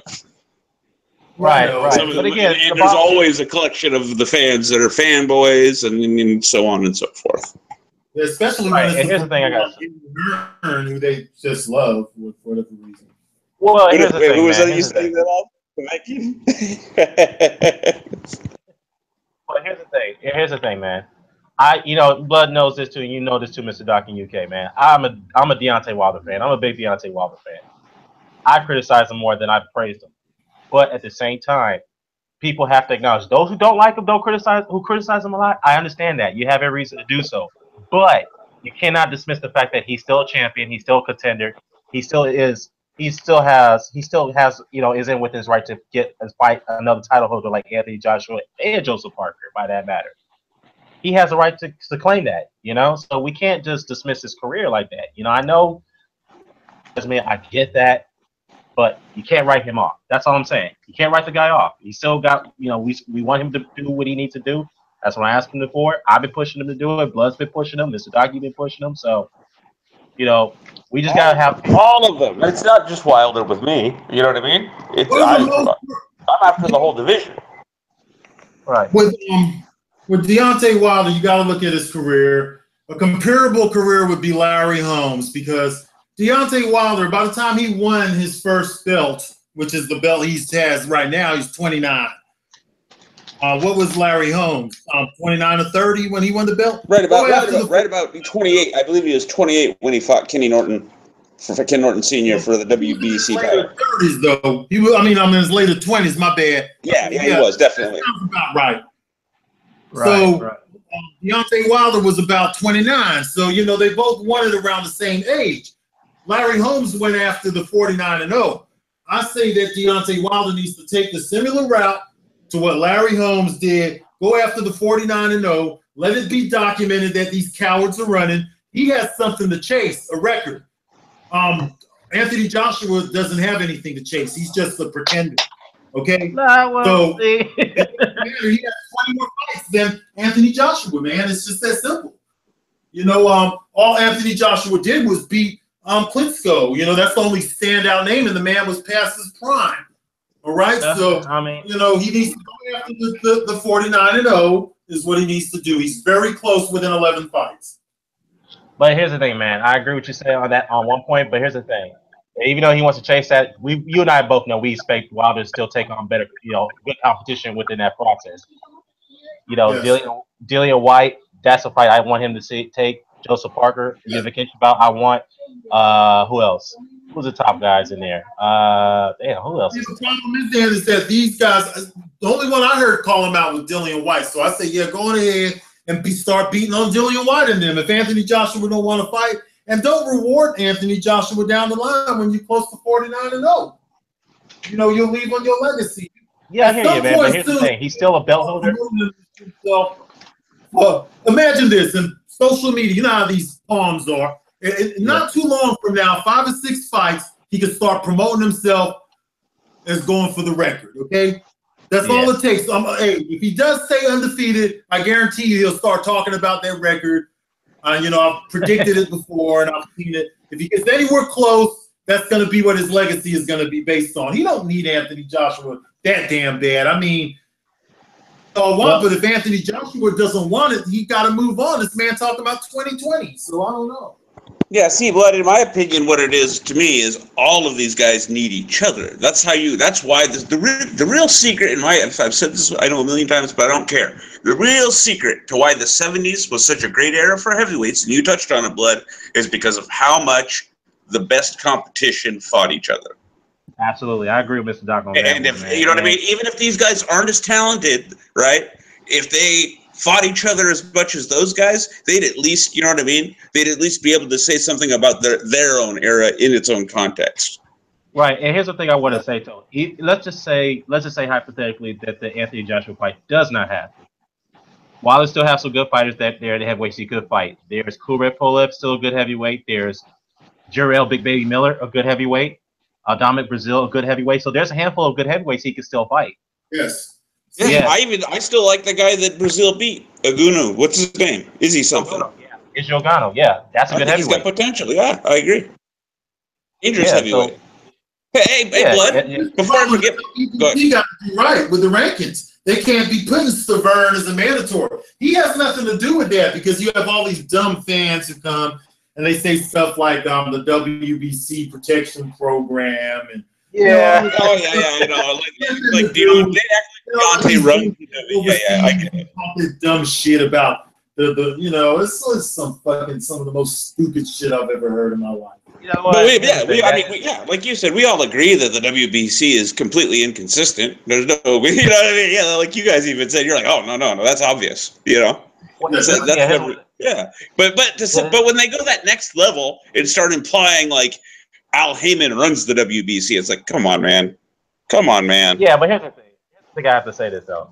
The one thing they should have said, because Deontay Wilder has nothing to do why the WBC is inconsistent. He has nothing to do with that. Yes, all right? Exactly. He has nothing to do with that. But has the WBC given preferential treatment to certain fighters? They have, absolutely. Yeah, but instead of calling out the fighters or the promoters for what there was a simple what a boxing organization is doing, you need to call out the boxing organization for why they're getting all these leeway managers and the owners. I mean, these promoters. Got to get to the root. You got to get to the root, exactly. So even though Don King went to the WBC and and persuaded him to install Savern as a mandatory, the WBC. You know what? In a way, Dan, though, that right there proves the point. Don King went to the root and got results. You see? Mm-hmm. Exactly. So this is why I say I don't believe in this, WBC protection program unless you have solid proof that that's the case. Then show it to us. If you have they're just inconsistent and kind of like I think D-Style put it. They change their rules on the fly as they desire at times. But then all the bodies do that. Super heavyweight division 2 or some shit. From what I heard, I heard talk about that too. I was like, oh no, please not. That's one of the biggest jokes I've ever heard. The super heavyweight division, you can't even get the guys to fight now. Yeah, but in all seriousness, Andy Ruiz, Christian Hammer, all these guys, man. What the fuck is going on here? Talking about having a super division. Man, get out of here with that song. I mean, if they were going to do something, Blood, wouldn't you think? I think if they're going to insist on doing something, the better move would be to increase the cruiserweight limit by 5 or 10 pounds. That'd be the you know what I mean? Adjust an existing thing instead of adding. You get what I mean? We know they want sanctioning fees, though. That's where I was going. There's a reason they're not manipulating the existing weight classes. That I'm tired of is that these fans who always preach to the choir like they want to talk about. Well, they have sanctioning fees. Well, the fighters got to have their money too, and we all know all that. You dumbass, shut up. What gives that? Know what I'm saying? Oh my God! Fucking man. Who cares about their money? Well, and here's the thing about it too. What's kind of striking about that is that Mauricio Sullivan said that that we are trying to. There are plans to try to implement that, but we're still far from it.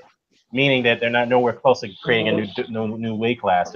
They're so far from it, and I think the reason why they're probably so far from it because there's no support behind that. Because to me, it's like a slap in the face to the guys who actually came all the way from different weight classes, like Ezra Charles and the Archie Moores and the Rocky Marciano. That idea is the equivalent of when Hearn tried to pass off Dillian White fighting friggin' Michael Grant. Right. And also, Vander Holyfield, who was a career cruiserweight, a natural small guy who took on the heavyweight guys that outweighed him by 40, 50 pounds and beat them. I'm like, well, wait a minute. Why is it that you guys are giving those guys favors? It's to me, I just don't think there's no need for it. You know what I mean? Guys, sometimes. Go ahead. What was wrong with Dillian White fighting Michael Grant? I thought that was a better fight. You're Jeff Walker. Come on, man. You're trolling. It's not a good fight. It's not a good fight. I understand that, right? But look at the opponent he did fight in the end. I'd have much rather. Right. Yeah, a crappy opponent doesn't make Michael Grant okay. That doesn't make the Michael Grant fight okay, Blogger. Come on, man. Well, he's older than I am. He's too old. Exactly. What UK was saying, though, what Blogger is saying is that why didn't nobody really protest about the Malcolm Tan fight? Because that was a fight that should be protested as well, just like the Michael Grant one. This is only a guess because I'm not that involved in social media deliberately. But from afar, my guess, Dan, would be that it seemed like Eddie Hearn kept the Malcolm Tan idea much more low key than the Michael Grant idea. That's probably what it was. Well, the Michael Grant idea that spread like wildfire. Yeah, Dillian White needs to be focusing on fighting Derek Chisora. Yes, that's what the heavyweight fans want, I think. All this other stuff, man. I mean, about him fighting Wilder and stuff. I mean, I like the Brazil fight. If that happens, I do like that fight.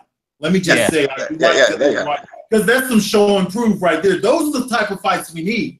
Like, what about to that era? We need these top 10 guys fighting each other. So I totally Chisora and White need a rematch because that was not conclusive. And hardly anybody I've talked to thought it was definitive. Yeah, here's the thing. What do y'all think about the rematch between David Haye and Tony Bellew? That rematch. What do you guys think about that one? Why is it rematches like this are so easy for us to get? I don't know, but I noticed something though. Is just that David Hay has shed about 10, 15 pounds off, so he's kind of back to his old, normal fight weight that he had back in 2010. So Yeah, but that's the interesting. problem is, Dan, it's not 2010 and he's 36. Yeah, that's true.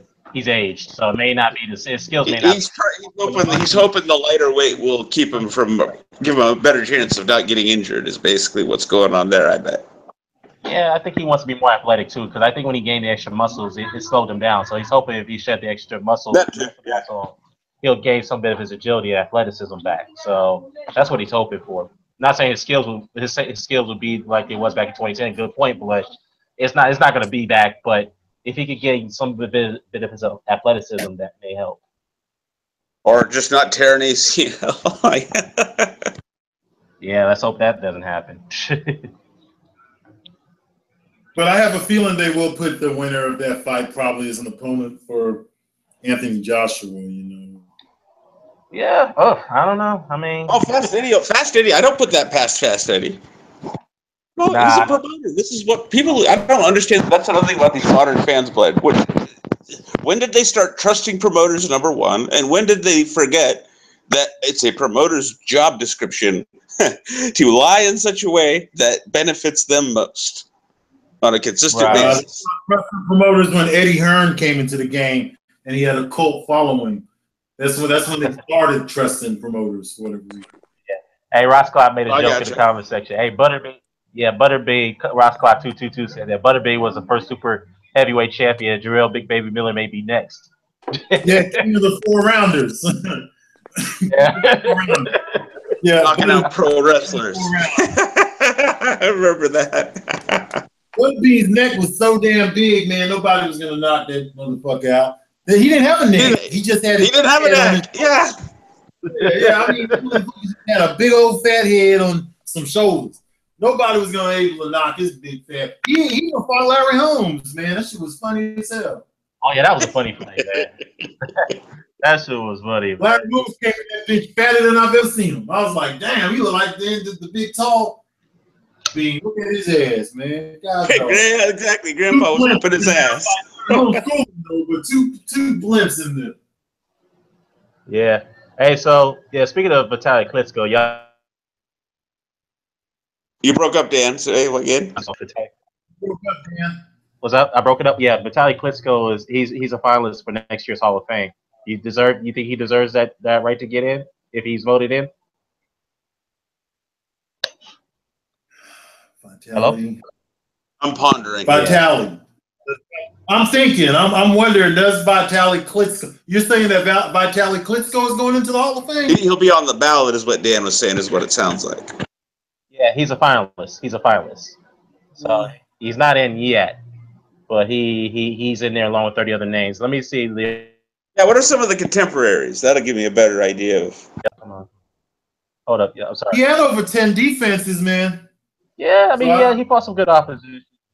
I mean, he fought them, like you remember he fought Adamic. He did fight Chisora when, Yeah. He fought Kingpin Johnson and Kurt Johnson. Shannon. He beat the hell out of Shannon Briggs. But a lot of these guys, like Kingpin Johnson went the distance with him, and Chisora, of course, a young fighter at that time in 2012. Corey Sanders, he did his thing. That he had at least 10 defenses now. Yeah. So. Yeah, let me also go down the list too. There's some other big names too. You got let me see, Eric Morales. No question, Eric Morales should be voted in. Oh man, that's not a finalist. Wait, what? Eric Morales is a finalist. Okay, Eric Morales goes in ahead of Vitaly. That's easy. Yeah. Eric Morales first. Ricky Hatton. What about him? Don't give me one I like. Ooh, that's a tough one to me. What do you think, Blood? Ricky Hatton or Vitaly? Who do you give your vote to first? Vitaly, man, Ricky Hatton. Okay, I can go with that. That's a tough one. Yeah, Ricky Wright. Winky. I gotta go Winky. Most unstoppable, not most damaging, but most unstoppable southpaw jab I've ever seen when he was on, in his prime. I agree. Yeah. He belongs in there, man. Winky Wright belongs in there. Yeah, so those are the notable names. Morales for sure. How many are they going to put in out of that 30, Dan? I think they're going to select. I think out of that 30, they're going to select maybe. I think it's 15. I think they're going to select. About I half. think it's 15. Yeah, about half. Jose Calderon. Calderon. Eventually, at some point, they're going in. Yeah, they are. But based off these names, they could perhaps be first round Hall of first. They probably could get in on the first nomination. These names alone, they could. Some of them, like Morales, I think that like we agreed, that's a first ballot guy. Yeah, maybe Haddon's a bit iffy. Yeah, Haddon probably is a bit iffy. Definitely Winky Wright. I think he deserves to get in. I think Vitale gets in over Haddon, in my opinion. He gets in before Haddon. I wouldn't argue too bad. Yeah, Eric Morales definitely, no question about it. But yeah, Winky Wright is at the bottom of the list. Let me see who else is here. Yeah, who else they got on that list? This is interesting. Yeah, let me see. Jose Calderon, he was one of those strawweight guys. No, Calderon. No. Calderon was a strawweight. He fought in the era of Ricardo Lopez. I've heard of Calderon. I've heard him, but I can't claim to have seen him fought. But I've heard of him. Yeah. Here's the other names: Julian Jackson, Nigel Benn, Donald Curry, Chris Eubank Sr. All of them deserve it. What's up? Yeah, man. All those guys go ahead of Vitale. Every one of them goes ahead of Vitale to me. Already in. Shit, I thought some of them guys was already in. That's a good point too, Blood. Yeah, I think what's long overdue. I think Donald Curry should get in, man. Donald Curry and Nigel Benn and Chris Eubank have got to get in. Yeah, I think so too. Well, Nigel Benn, I think he needs to get in. Should have been in there. Yeah, if Ben's in it, then you got to put Eubank in there. They're kind of, you know what I mean? They're two of those fighters that are kind of tied together. They kind of go together, them two. Yeah, they kind of come as a package deal. Yeah. So like Gotti and what's his name? Ward and Gotti. Yeah. Well, how about this? Yeah, here's some other names too, y'all. You got. Did I say Julian Jackson? Yeah, I say Julian Jackson. Yeah, Jackson goes in ahead. Yeah, easy. I give him my vote before Vitale. It's definitely in there, Julian Jackson. Yeah, what about Genaro Hernandez? He's a two-weight world champion, Julian Jackson, isn't he? Yeah. Which Hernandez did you say is on there next? Dan? Genaro Hernandez, the guy. Oh, Genaro Hernandez. Ooh. Yeah. He belong in there. Okay. Before Vitale, you think, Blood? Not before Vitale, nope. Vitale's at the top of that list, man. Yeah, he is. Vitale had 10 defenses, man. The only reason why he didn't reign is because his brother, man. They couldn't fight each other. Yeah. I think Vitale was the better fighter. What do you think, Blood? Yeah, I think so too. Yeah. Okay. What about there's some other names. There's some other names that's put on here too. What about Buddy McGirt? Man, he was a hell of a fighter. Guys like Buddy McGirt. That first fight with Whitaker, if I recall correctly, was really good. And then he hurt his shoulder before the second one, though. Yeah. You talking about James Buddy McGirt? Yeah. Yeah, that James Buddy McGirt. Yeah. Yeah, man. He got spanked by Meldrick Taylor that one time, though, boy. Yeah, when he was in his prime and carrying that belt, man. Meldrick Taylor took him to school. Beat that belt off of him.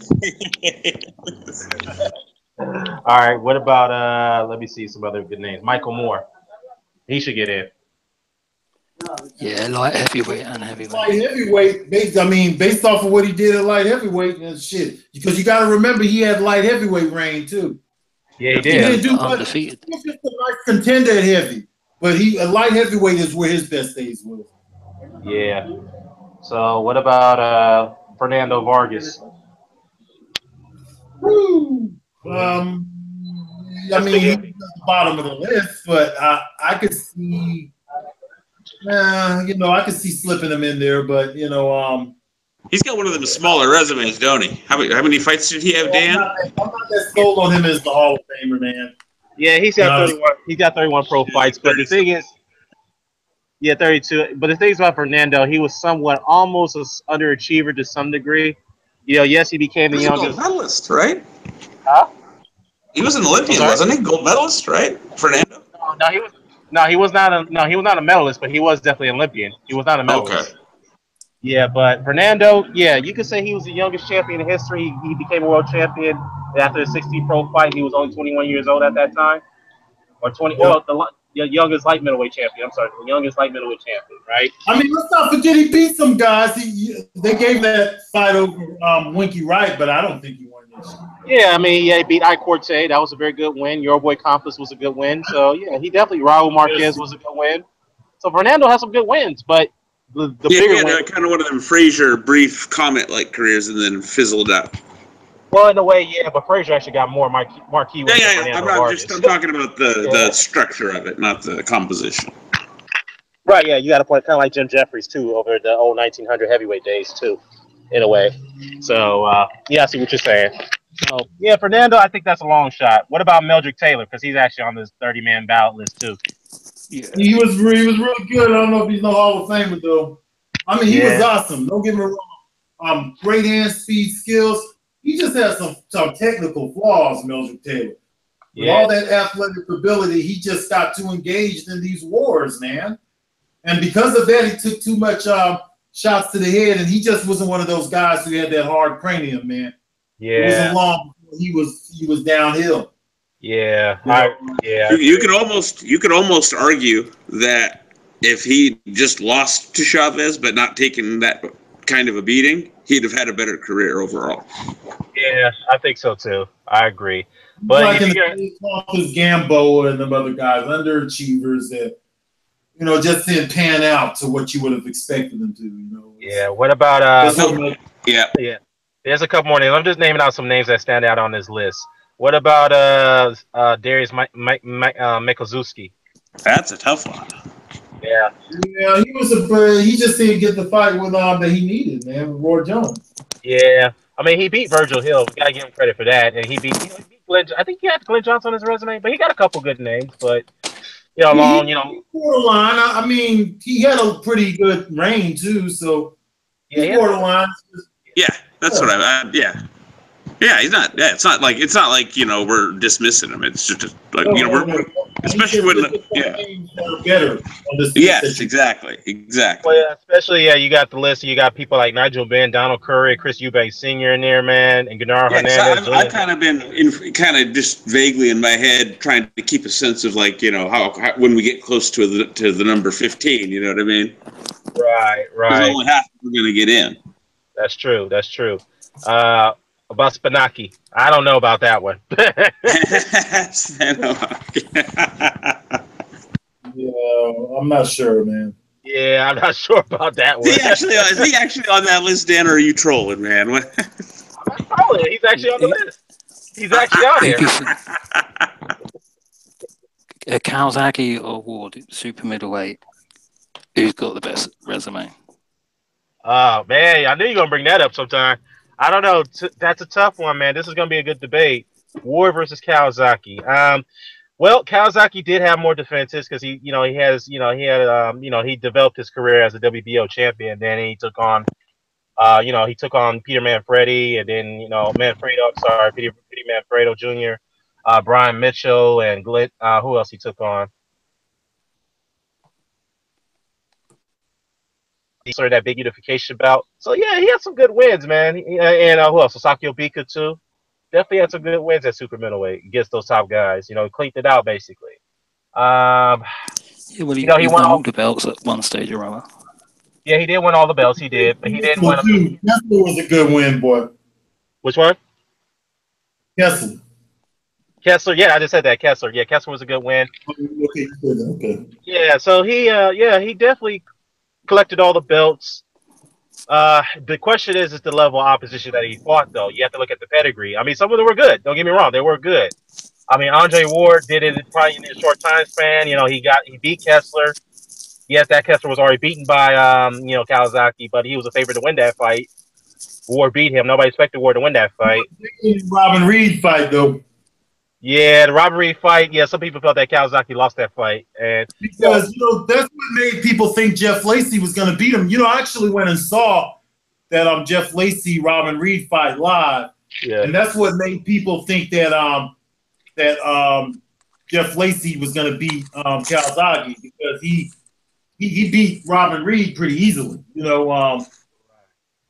So, you know, I used to cover Calzaghe. When I first came on to YouTube, he was one of the guys I always was talking about and covering his fights and stuff like that. When I very first came on, he was at the Calzaghe was towards the end of his career during the beginning of social media exploding. You know what I'm saying? So he was right at that line where he just kind of missed the explosion of it, you know. But I talked about him. I did several videos on Joe Calzaghe when he was fighting Hopkins and Jones and Kessler, and remember Peter Manfredo Jr. who was on that show, on that ESPN show, The Contender.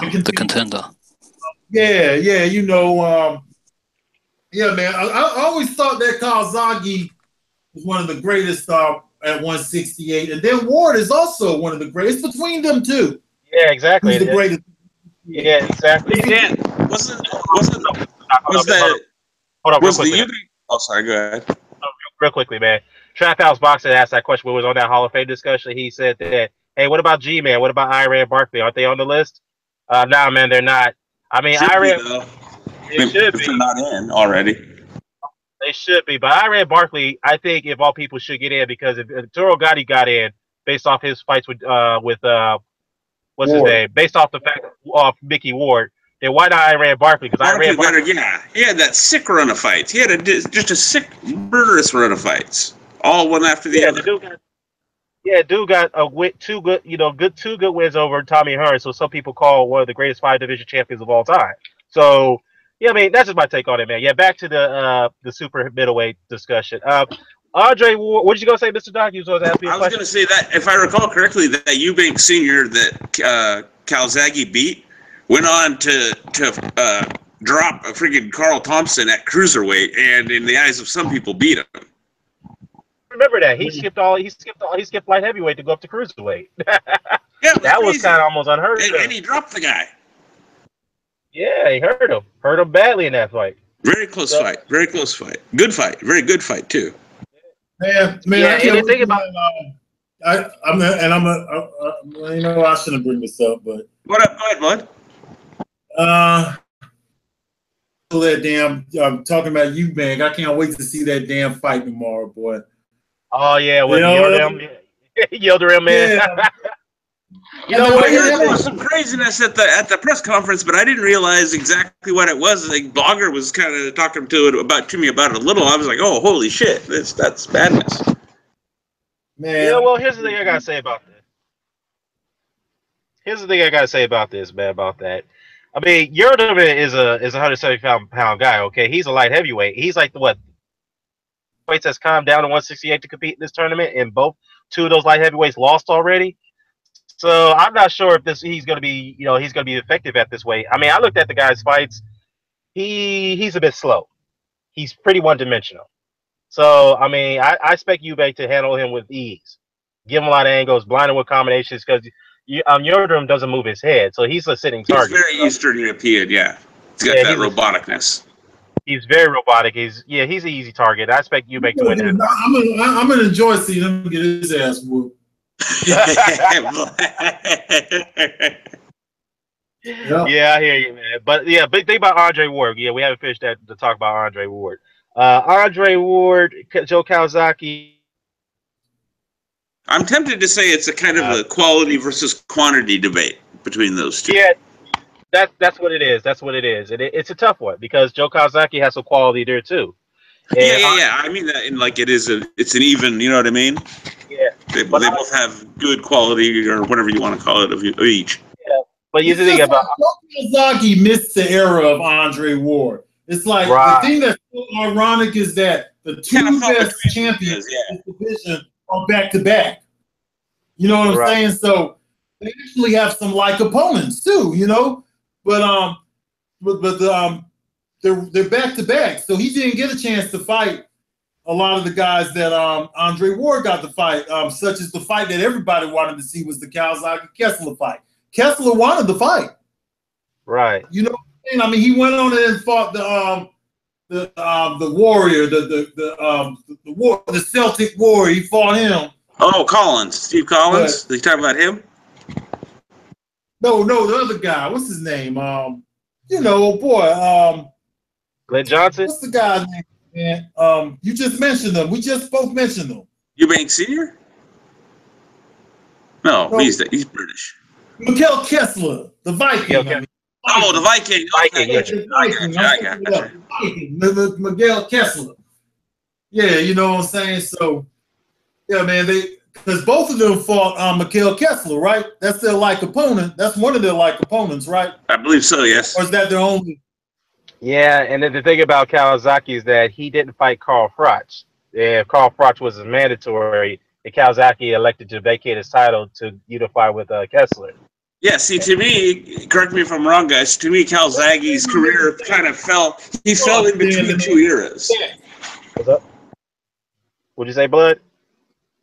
No, you're right, man. When I was saying he never fought Carl Froch, that's the fight they wanted because Carl Froch was calling him out. Froch. Oh, yeah. Not Kessler. Yeah. I think I said Kessler just fucked up because I've been drinking a little bit. But, yeah, I've been drinking a little bit, so I'm sorry. But you're in the club, it's okay, Blood. England wanted him. You know what I'm saying? He wanted him, okay? Because I remember he was calling him out, and Calzaghe never give him the fight. So yeah, see, that's what I'm saying. Calzaghe's career kind of like when it started, it was the best guys were kind of coming out of their prime. The Eubank seniors, Steve Collins, Nigel Benn. You know what I mean? All those guys from that year were Roy Jones. Bernard Hopkins, they were all coming to the end. Then he had his prime, and then at the end of his prime, we started getting the Froches, Andre, then probably later the Andre Wards, and so on. If you follow, or if I'm making sense. Right. Yeah, that's a good point that you made. It's a very good point, man. But the thing I was going to say is that Andre Ward had a very tough career very early compared to Kawasaki, very early, and he did. Very early, and he took on those challenges in a situation nobody thought he could do it. Edison Miranda was tough. Sorry, Edison Miranda was a tough fight too. It was funny though, even though Ward was somewhat the favorite to win it, some people felt that he wasn't even ready for that fight. They're like, "You crazy to take on a guy like this?" Yeah, that was a dangerous fight. Considered dangerous. Yeah, it was considered dangerous at the time. Yeah, it was a dangerous fight. Yeah, Ward handled that fight very well. So that's that was a tell to me when I watched that fight. I was like, you know what, maybe this kid actually is gonna do something, man. I think he's actually gonna, he'll be formidable against all the top guys in his division. I think he was, and it turned out I was right. And I feel like people have underestimated how taxing on the body that style of his is because he's not a puncher like say a Joe Frazier. You know what I mean? But his style is very physical, very in your chest. It involves a whole lot of, grappling, shoving, you know what I mean? Torquing on the knees, torquing on the back, etc. And you got to train for that stuff in this, in a like manner. Right, absolutely, man.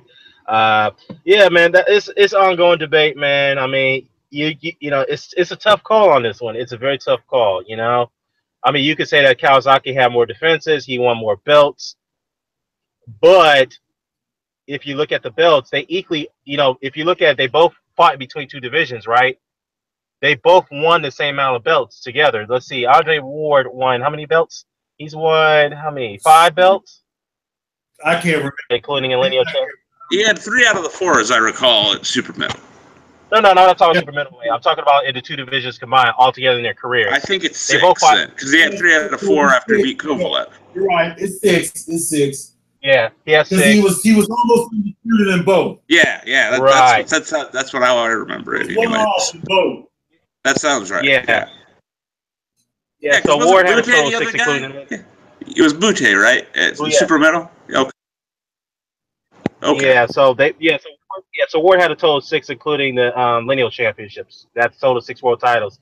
And Kawasaki only had a total of 4, including you could say 5, including the lineal title. So Ward's won more titles in the ring, won more titles against Kawasaki. However, Kawasaki's won more title fights.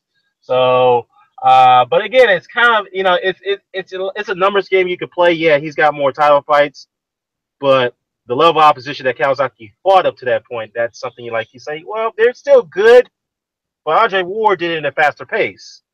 You know what I mean? He fought tough opposition in his starting his 20th pro fight. So it took Kawasaki, what, 20, 26, 27 pro fights to get to his significant fight, I think. That was against Chris Eubank Sr. or Robin Reed, one of the two. Yeah, just us kicking it around. To me, it sounds like they're pretty fairly equal. Well, you know what I mean? There's not much there's not much significant advantage either way. No, right. Actually, it took Kawasaki his 23rd pro fight when he got that that world level fight against what's the name, Chris Eubank Sr. So yeah, Ward has an advantage in winning that tournament, though. Yeah, he does. He does. I mean, this is a good debate, man. I mean, it's iffy. It's kind of hard to decide who had the better resume. Kind of feel like the guy who started the debate and dipped on us, so. Hey, that is right. You got us all riled up on this and going in. Talking about it. What kind of shit is that? I see how you all lead. I got you. But if you want to look at the quality wins, we'll get off this next subject, man. We'll get a couple more. If you want to look at the quality wins, I would say Andre Ward probably slightly edges Andre Ward in that department over Kawasaki's more better quality wins. That's just my take on it. What do you think? Yeah, because he's got like a better percentage of quality opposition, is what I would say. Right. I mean, it's a good debate. I know. What do you think, Black? Yeah, I know the boxing lot. What do you think? I agree. I think that Andre Ward has the better quality wins, in my opinion. Yeah.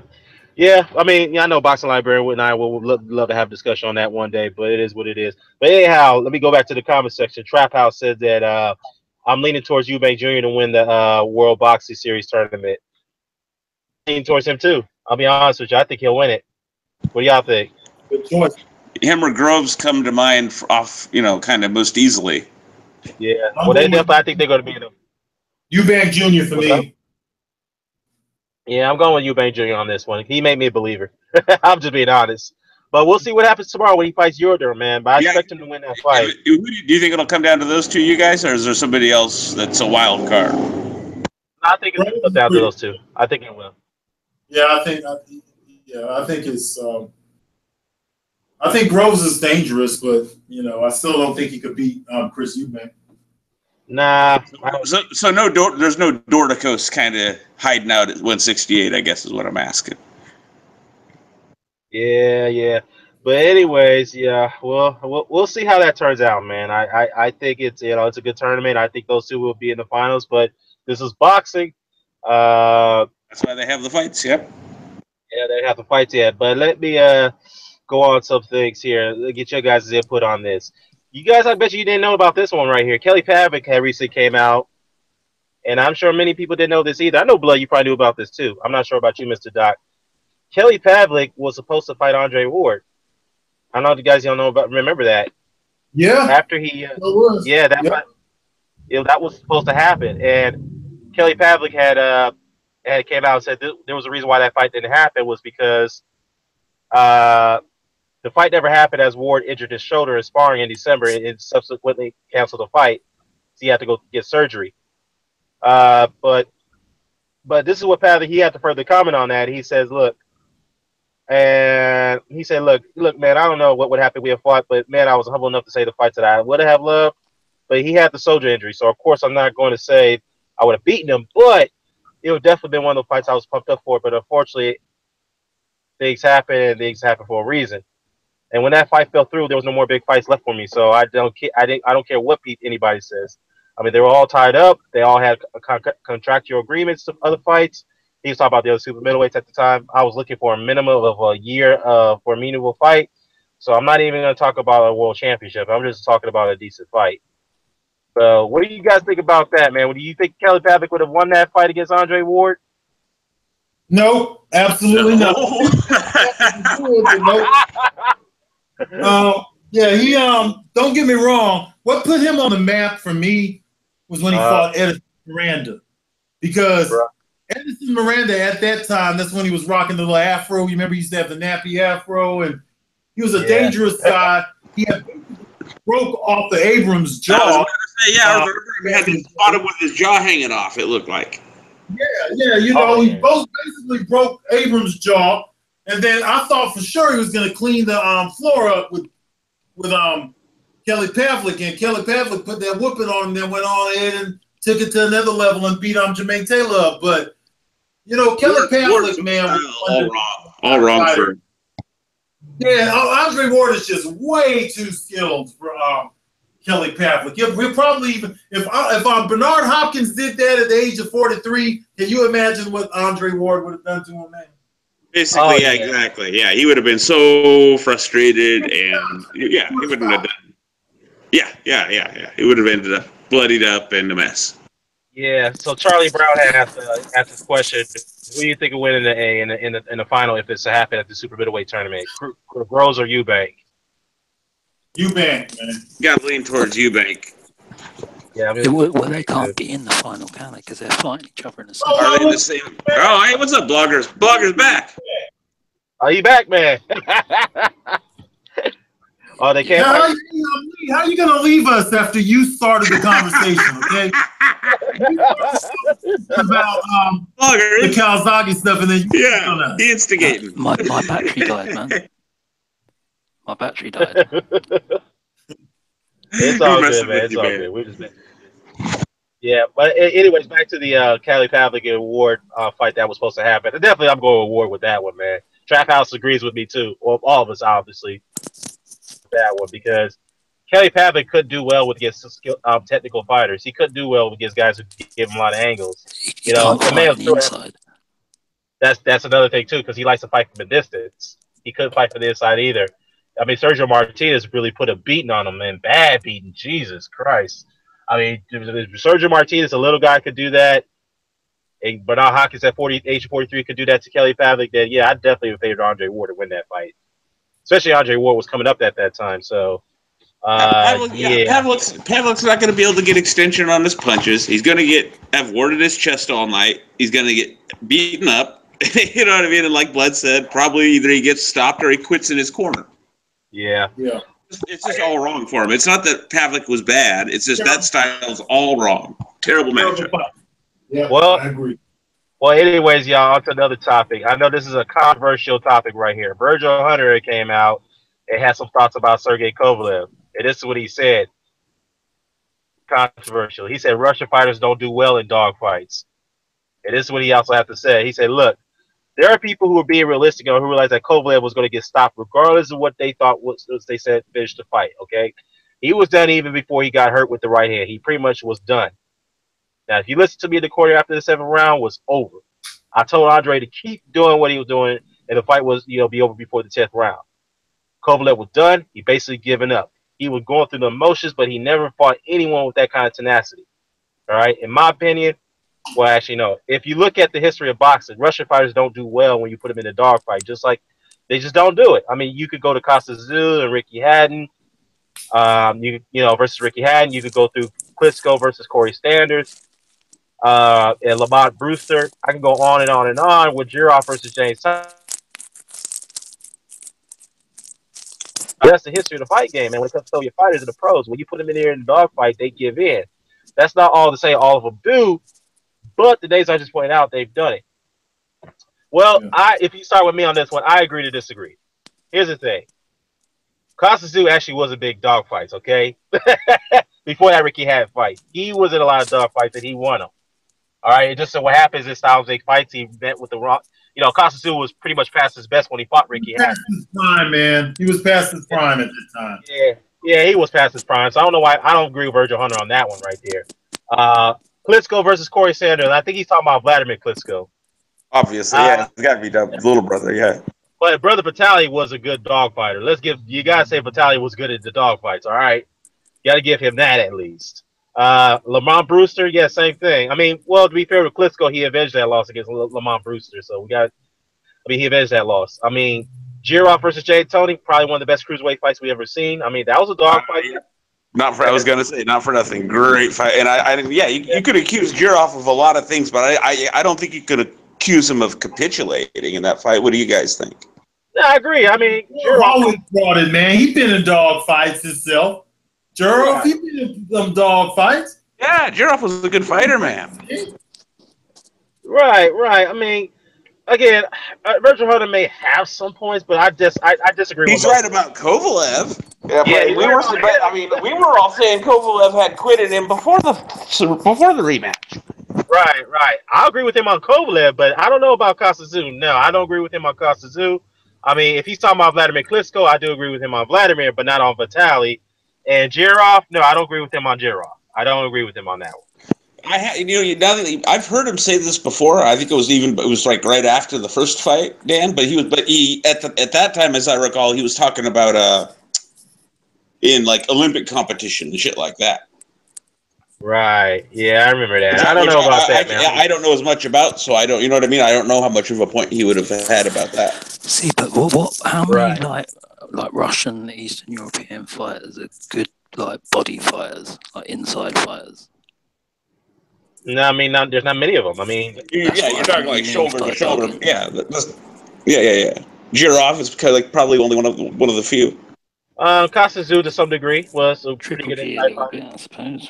Yeah, just Triple G, Kasazu. Now, see, Yeah, I disagree. Triple G's not a Carmen Basilio shoulder to shoulder type inside fighter. No, He's a but mid range fighter. yeah, yeah. You He's know not. what? That's a good point. Yeah, that's That's a in good my point opinion. because If you get inside on him, you can smother him, like Willie Monroe's yeah, the doing. thing about yeah, exactly. What Golovkin does is that he needs more punching room to get some punching leverage in his shots in the inside. So he likes to be a little bit in some bit of range. He doesn't want to be too much That's inside. yeah. That's why he was always gonna. He was Yeah, never gonna, jump on Canelo like say Sean Porter did to Thurman when you know what I mean when it went to the ropes. It was always gonna look the way it did. yeah, yeah. I agree. I think though that's what it is. But hey, Trap House Boxer says here, hey Dan, am I the only one who thinks that Ward could beat AJ? And Trap House, come on, man. I like Only Andre one. Ward, man. I don't That's know my about boy that Trap one, man. House, but Yeah, that's I know, he's the Blood. only I one. was about to ask you, Blood. Is he trolling? No, no, Trap House is cool, He man. brought it up on my hangout, man. Oh, I He know really he's thinks cool. that. Yeah, Trap House is cool. Oh, okay. So he's got a case, or at least he feels he's got a case. I dig. Okay. I I don't know about that, man. Trap House. I look, man. You're my boy. You bro. You cool, man. I like Andre, but I'm not too sure about that one, man. I like Andre. He'll find ways to win. I'll point him, but no, I just don't. I don't know about that one, man.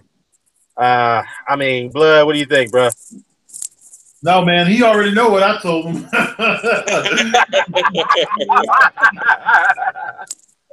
Hey, Trap House also asked, "What do you guys think about Breedis versus Usyk?" Ah, man, if you ask me, Usyk got that fight. Breedis Yeah. is. I'm not impressed Yeah. with Breedis. I was yeah, impressed with I'm not Breedis. really impressed. yeah, you see, got that fight wrapped up. Yeah, I'm not impressed with Breedis, especially the way he fought his last fight against Mike Perez. Yeah, No, that was nah. man. That was a dog fight. If that headbutt didn't happen, I think Perez was going to give him problems. Yeah, well, he had difficulty trying to keep Perez off him. That was a problem. He couldn't deal with the Exactly. pressure, so he kept tying him up and headlocking him. I'm like, I mean, here you can And tie up it. What? the headbutt dissuaded Perez. You see what I mean? Perez had to be a Right, little more, you know what I mean, because he'd already lost a point from it. So he had to be. He right, couldn't, you know what I mean? He couldn't pressure him the way he wanted to. right. He couldn't get inside because he knew what happened is that the Breedis was headlocking the guy every time he came in, and people want to accuse Ward for being a guy who excessively holds. Because Andre Ward does not excessively hold in fights. Okay, No, I wouldn't accuse him when of that. Andre No, Ward, what happened? I wouldn't accuse like Ward of being a holder. Can't say that. He just smothers you in the inside and works. Right, exactly. When he does, when the tie up does happen, he ties you up with one arm. In that situation, both fighters are allowed to punch inside with one arm tied up. That's why they call it punch and get out. Well, That's the purpose. that's why I think Kovalev got knocked out by Ward. Me personally, because in the first fight, Kovalev just got double underarms every time. Like Ward got close, he just nullified it. But the second time, Right, he started trying to punch with him and just got eaten alive. right. And that's the thing about Kovalev. I mean, that was a little bit of adjustment he made, but he was just leaving himself open, and that's why he was getting countered upstairs all the time when he tried to go and try to go to the body in the Mm-hmm. inside. Yeah, man. That's why I try to tell guys is like, look, Ward does not excessively hold in fights. When you're in the clinch, there's always one arm free. That's why you're allowed to punch and get out of it. When both guys' arms are locked up, the other arm is free. You're allowed to punch out of it. Both guys are allowed to do it. That's not Ward's fault that the other guys can't punch inside like that. That's not his fault. Yeah, it's a lost art. So people aren't used to seeing it. Right, they're just not used to seeing it. That's what it is. It's within the rules. It's been like that for many decades. So Go watch some Roberto Duran, kids. Yep, Roberto Duran, Joe Frazier, those guys. So come on, who else is in here? Who's a pretty good inside fighter? I mean, Mike McCallum was pretty good. Mike McCallum, yeah. James Toney. James Toney. Those guys, yeah, they're good at smothering you and fighting with one arm in the clinches with one arm free. Jimmy They're very Young, good at that. like I just mentioned, Ron Lyle, who was by no means an easy out, beat him up twice that way. Bernard Hopkins, Bernard Hopkins too. So yeah, so like I said, they just want to, like I said, they just want to say what they want to believe because they don't like Andre Ward. But anyhow, like I said, y'all, I just don't. We all agree, disagree. We all don't. I mean, we all agree that Virgil Hunter is not totally correct with his comments about rushing fighters not being good in big dog fights. A bit too broad of a brush, I think he used there. Yeah. Hey, Blood, I got a question before I forget. Do you probably remember that? You remember we used to have the prisons in America used to have a serious boxing program. That's what developed Ron Lyle. And Trap House had asked a question about Lyle earlier in the chat.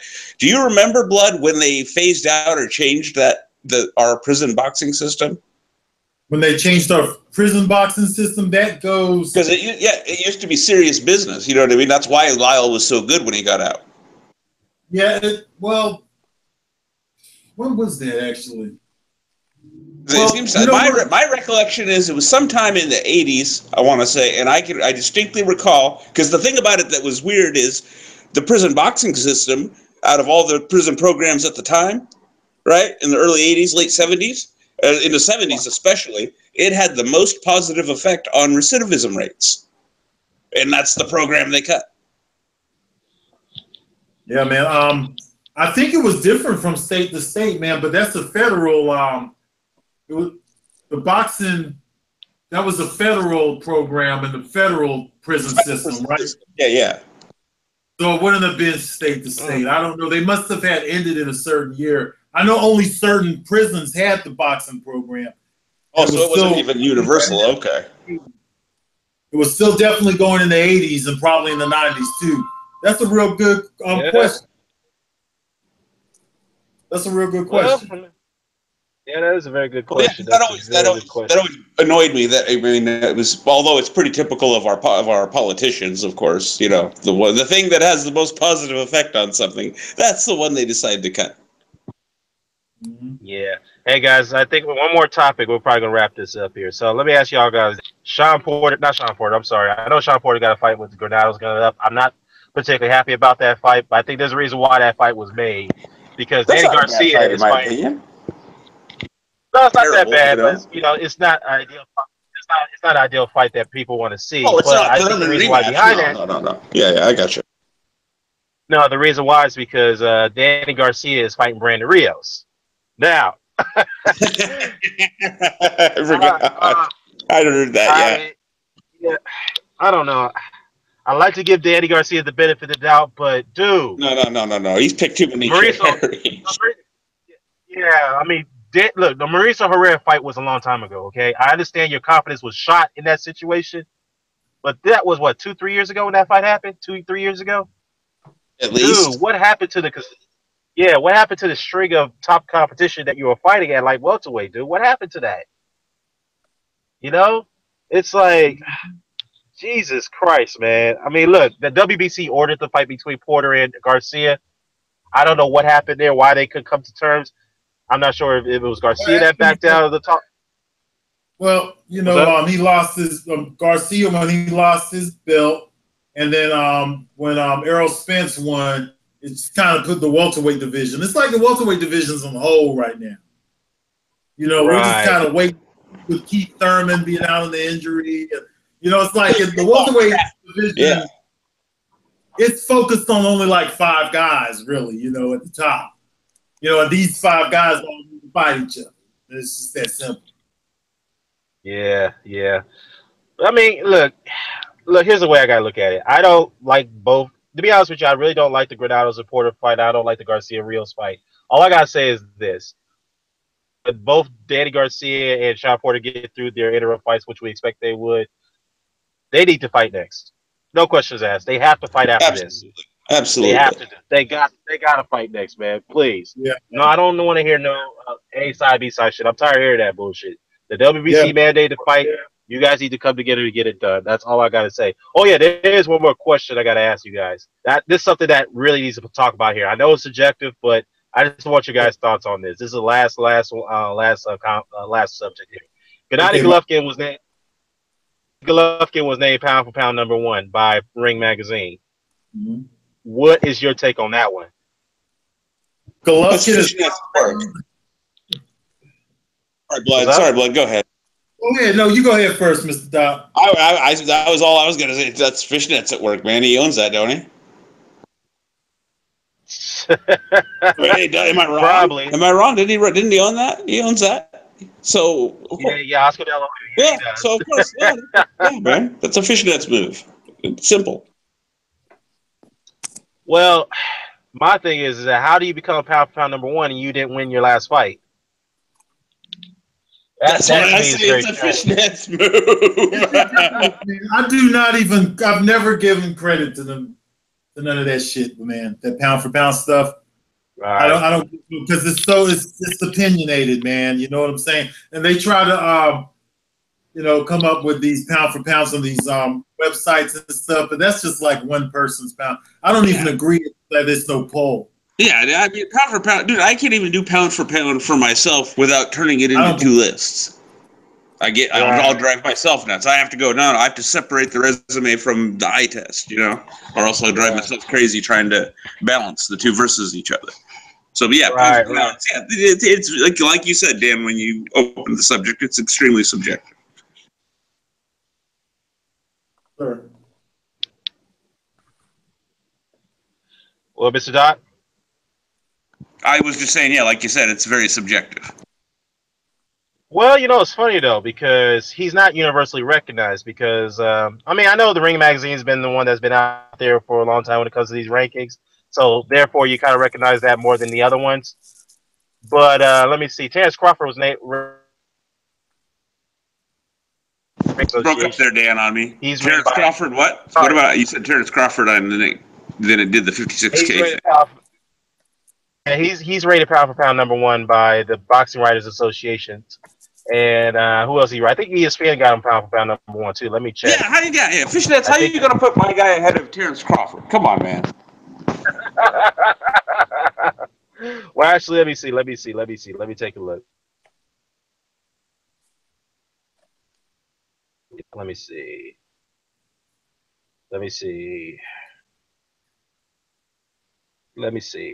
take a look. Who is the new pound for pound number one? Oh, actually, they got Golovkin. Then they got Lomachenko number two. Then they got Crawford number three. So the Boxing Writers Association, they got Terrence Crawford number one. Trans these guys. I don't take them seriously, but yeah, it should be Terrence Crawford. The Fishnets is trolling. Okay, that was an ad. Yeah, that was him. Anyways, the transnational boxing rankings, which I really don't rate these guys that much. I really don't. What happened to them? They used to have a good reputation, Dan. I don't know, man, but I don't rate these guys highly. I really don't. But they got Terrence Crawford number one pound for pound. But other than that, yeah, I really don't rate them that highly. But that got them number one. Then you got ESPN and pound, and then you got ESPN and Ring Magazine Golovkin number one. So the thing is, like, why? that question answers itself, don't it, Dan? Yeah, it's like I don't understand how you give a guy a pound for pound number one ranking when he didn't win his last fight. I don't care if it's a draw. A draw doesn't mean it's a win. Neither does it mean it's a loss. So yeah, again, it's subjective, but to me, yeah, that's bullcrap, man. Look, I'm not saying Golovkin doesn't deserve to be on the rankings. Yes, he does. But one pound for pound number one, no. My take on it. I look at the other variables. Yeah, there's at least I can think of at least 4 or 5 guys that should be ahead of him. and I'm a Golovkin fan. Yeah. I mean, come on, man. This is. I put Lomachenko higher than Golovkin because Lomachenko's won more titles than Golovkin. Because Golovkin has even won. He's only won one title in the ring. He's given 2 belts. That's what I got to hold to get.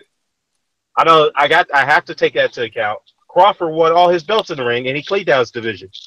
He won all his fights. So he was an undisputed champion. So why is that being overlooked? By some. You know what I'm saying? Well, I mentioned this before, and this is just my opinion, and I'll throw it out there since it's come up. I feel like it's in the interest of the promoters, at least, right, to do their best to devalue Undisputed so that they're not put in a position where they're under pressure to try and make it happen. Right, exactly. But anyways, y'all, I'm going to go ahead and wrap. Oh, okay. Sorry about that. Well, that's a good point, man. No problem, man. No problem. Yeah, Trap House, before we go, he did say that BoxRec got Canelo #1. Yeah, I know, man. I don't know what they're thinking about that one. But okay, that's funny too. It's like, what the heck's going on? Canelo is #1 for a long time now. Yeah, they had him #1 for a long time, man. But that's the same. No, I ain't gonna go there on that one. I'll leave that one alone. Who's rated #1 pound for pound all time, which I totally disagree with. They got Floyd #1 pound for pound all time. Nah, I can't agree with that one. Yeah, we'd be here all night. We'll be here all night if we. Coach Show, what's going on, Coach? Oh, Coach is in the chat. Coach said he said we hate on Triple G. I'm like, come on, man. How we hating? You just said Well, I'm just playing, Coach. You don't need to play. Tell me I'm hating on my guy. I ain't hating on my dude. Yeah, I know, Coach. We playing, man. But here's the thing. If anybody's rational, man, we just said that Golovkin deserved to be pound for pound #1. Not #1. I'm sorry. He deserved to be pound for pound, but we don't think he should be #1. That's a legit argument. So why, we have a legit argument. Why? Yeah, Fishnets, how you going to explain putting my guy ahead of Terrence Crawford? Come on, Coach. But a bunch of different detractors. I know, Coach. I know. I do it all the time, man. We all do it. I know what Coach is on about. I get Coach. He's cool. But anyways, y'all, I got to wrap this up. Got to get this going. Hey, I thank you guys for coming on. Mr. Doc, Blood Boxing, and the UK Boxing Blogger. Yeah, thanks. Thanks for coming on, y'all. And those in the comment section. Coach Show Harris, Trap House, Red Fox, Ross Clot. Who else we got here? Bo just jumped in. Got to say a shout out to Bo. Bo, you got in here, man, in the last minute? Oh, Bo's in there? Yeah, he just got in the chat. Oh, there he is. Oh, he's in the chat. He's always late to the party, Bo. Oh, you're late, man. Got to get off, man. But I guess I'll do one later if I'm up for it. If I'm up for it, I'll probably do one another. If you do one, Bo, I'll jump on. Cool. Yeah, so Bo, shout out to you, brother. Charlie Brown Boxing, Great Drink, Joe Host, Ambitious D. I forgot about you, brother. You in there too. Who else we got? CMD Boxing Reports. Y'all check that brother's channel out, man. These guys a lot of y'all in here, man. NBT's in here. Yeah, all y'all, man. I got everybody in DCB. But what I want to say, by the way, it was great to get to talk to you. Hey, man. Yeah. We'll do it again, bro. For sure. Man. We'll do it again. It's just the first time of many. Yeah, man. It's good to have y'all on, man. It's good to have y'all on. I appreciate it, as always. Yeah, man. I appreciate you guys for coming on, man. Make this feel good. So, anyways. Peace, guys. All right, peace, UK Blogger. So, Yep. we're out, y'all. I got to bounce, guys. Later.